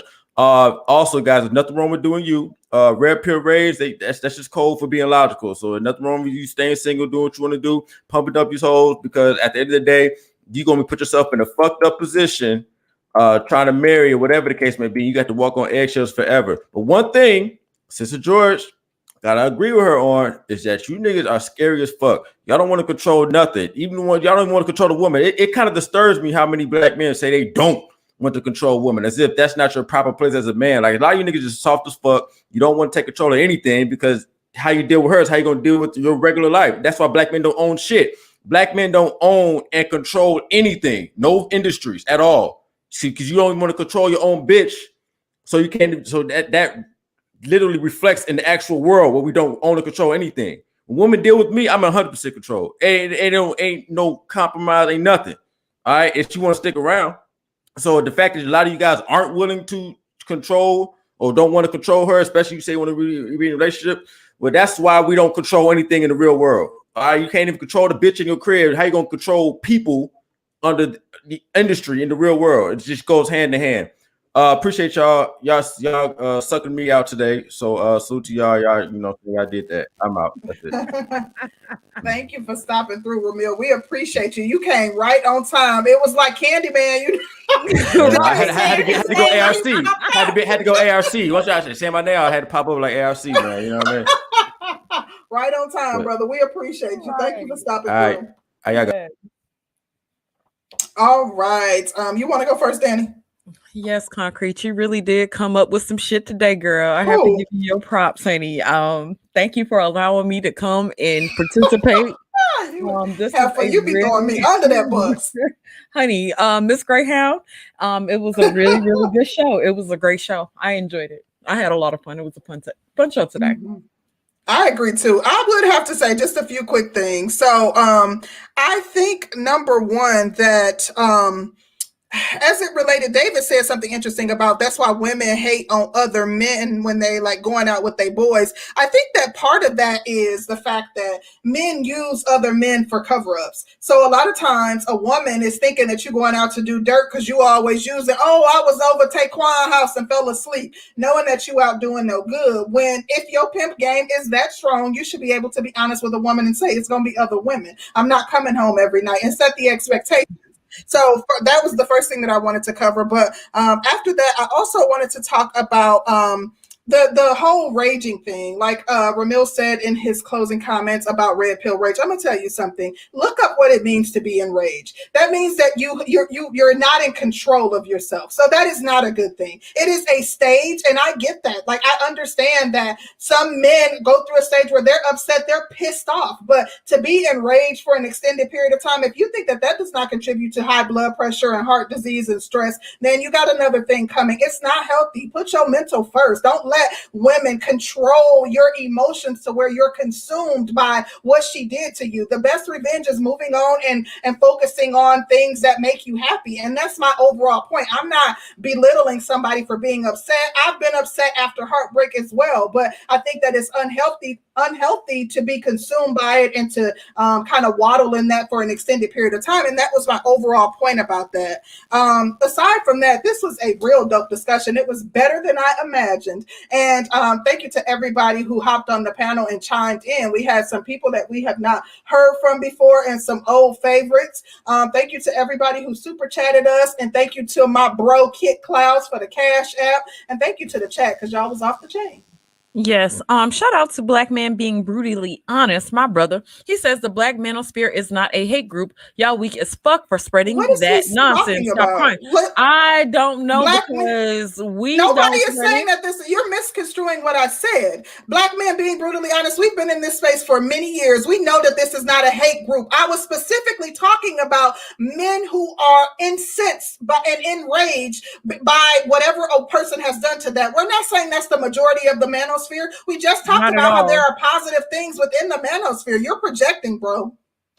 We wouldn't be able to exist in this space for as long as we have as women, whose channel, who thrive within this space. So, no, we know this is not a hate group. And then too, y'all need to, every time I raise my voice and get excited, does not mean that I'm triggered. I have no problem saying when I'm triggered. No, I'm loud naturally, and I'm very passionate, period. You'll know if I'm triggered because I'll be talking about it and I won't let it go easily. And I'm not afraid to say that I'm triggered. Roger triggers me often, which is why I preface when he comes up here, here he comes to trigger me, because I know he triggers me, but I'm loud. This is my personality. I have a loud mouth, a loud voice. That's how I speak. I grew up with a lot of siblings. I had to be loud. Look at Dollar Washington Child. He said, get off the Black Manosphere. He's talking about Black Man Being Brutally Honest. But wait. This is the funny thing. Mm-hmm. You came over. Okay. He wasn't talking to us. No, he wasn't talking to us. Oh, okay. Because we didn't make the comment. So he couldn't have been talking to us. I thought he was talking to us because I was like, girl, these people crazy. I don't know what's wrong. What's in the air today? Is it, you into all that hoodoo? Is this supposed to be some sort of full moon or something? No, there was a half moon last night, but okay. I do understand what it is. Mm-hmm. I know exactly. No, girl.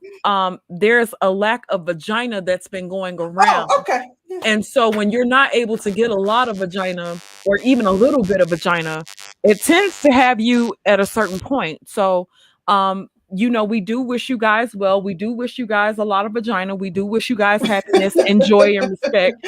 We want you guys to thrive. Pumping dumping these bitches. We are out. It was a great show. Shout out to everybody who came through. Super chats, cash apps, hit the like button on y'all way out. Come back Wednesday. Y'all know we're gonna be out the chain again. We out.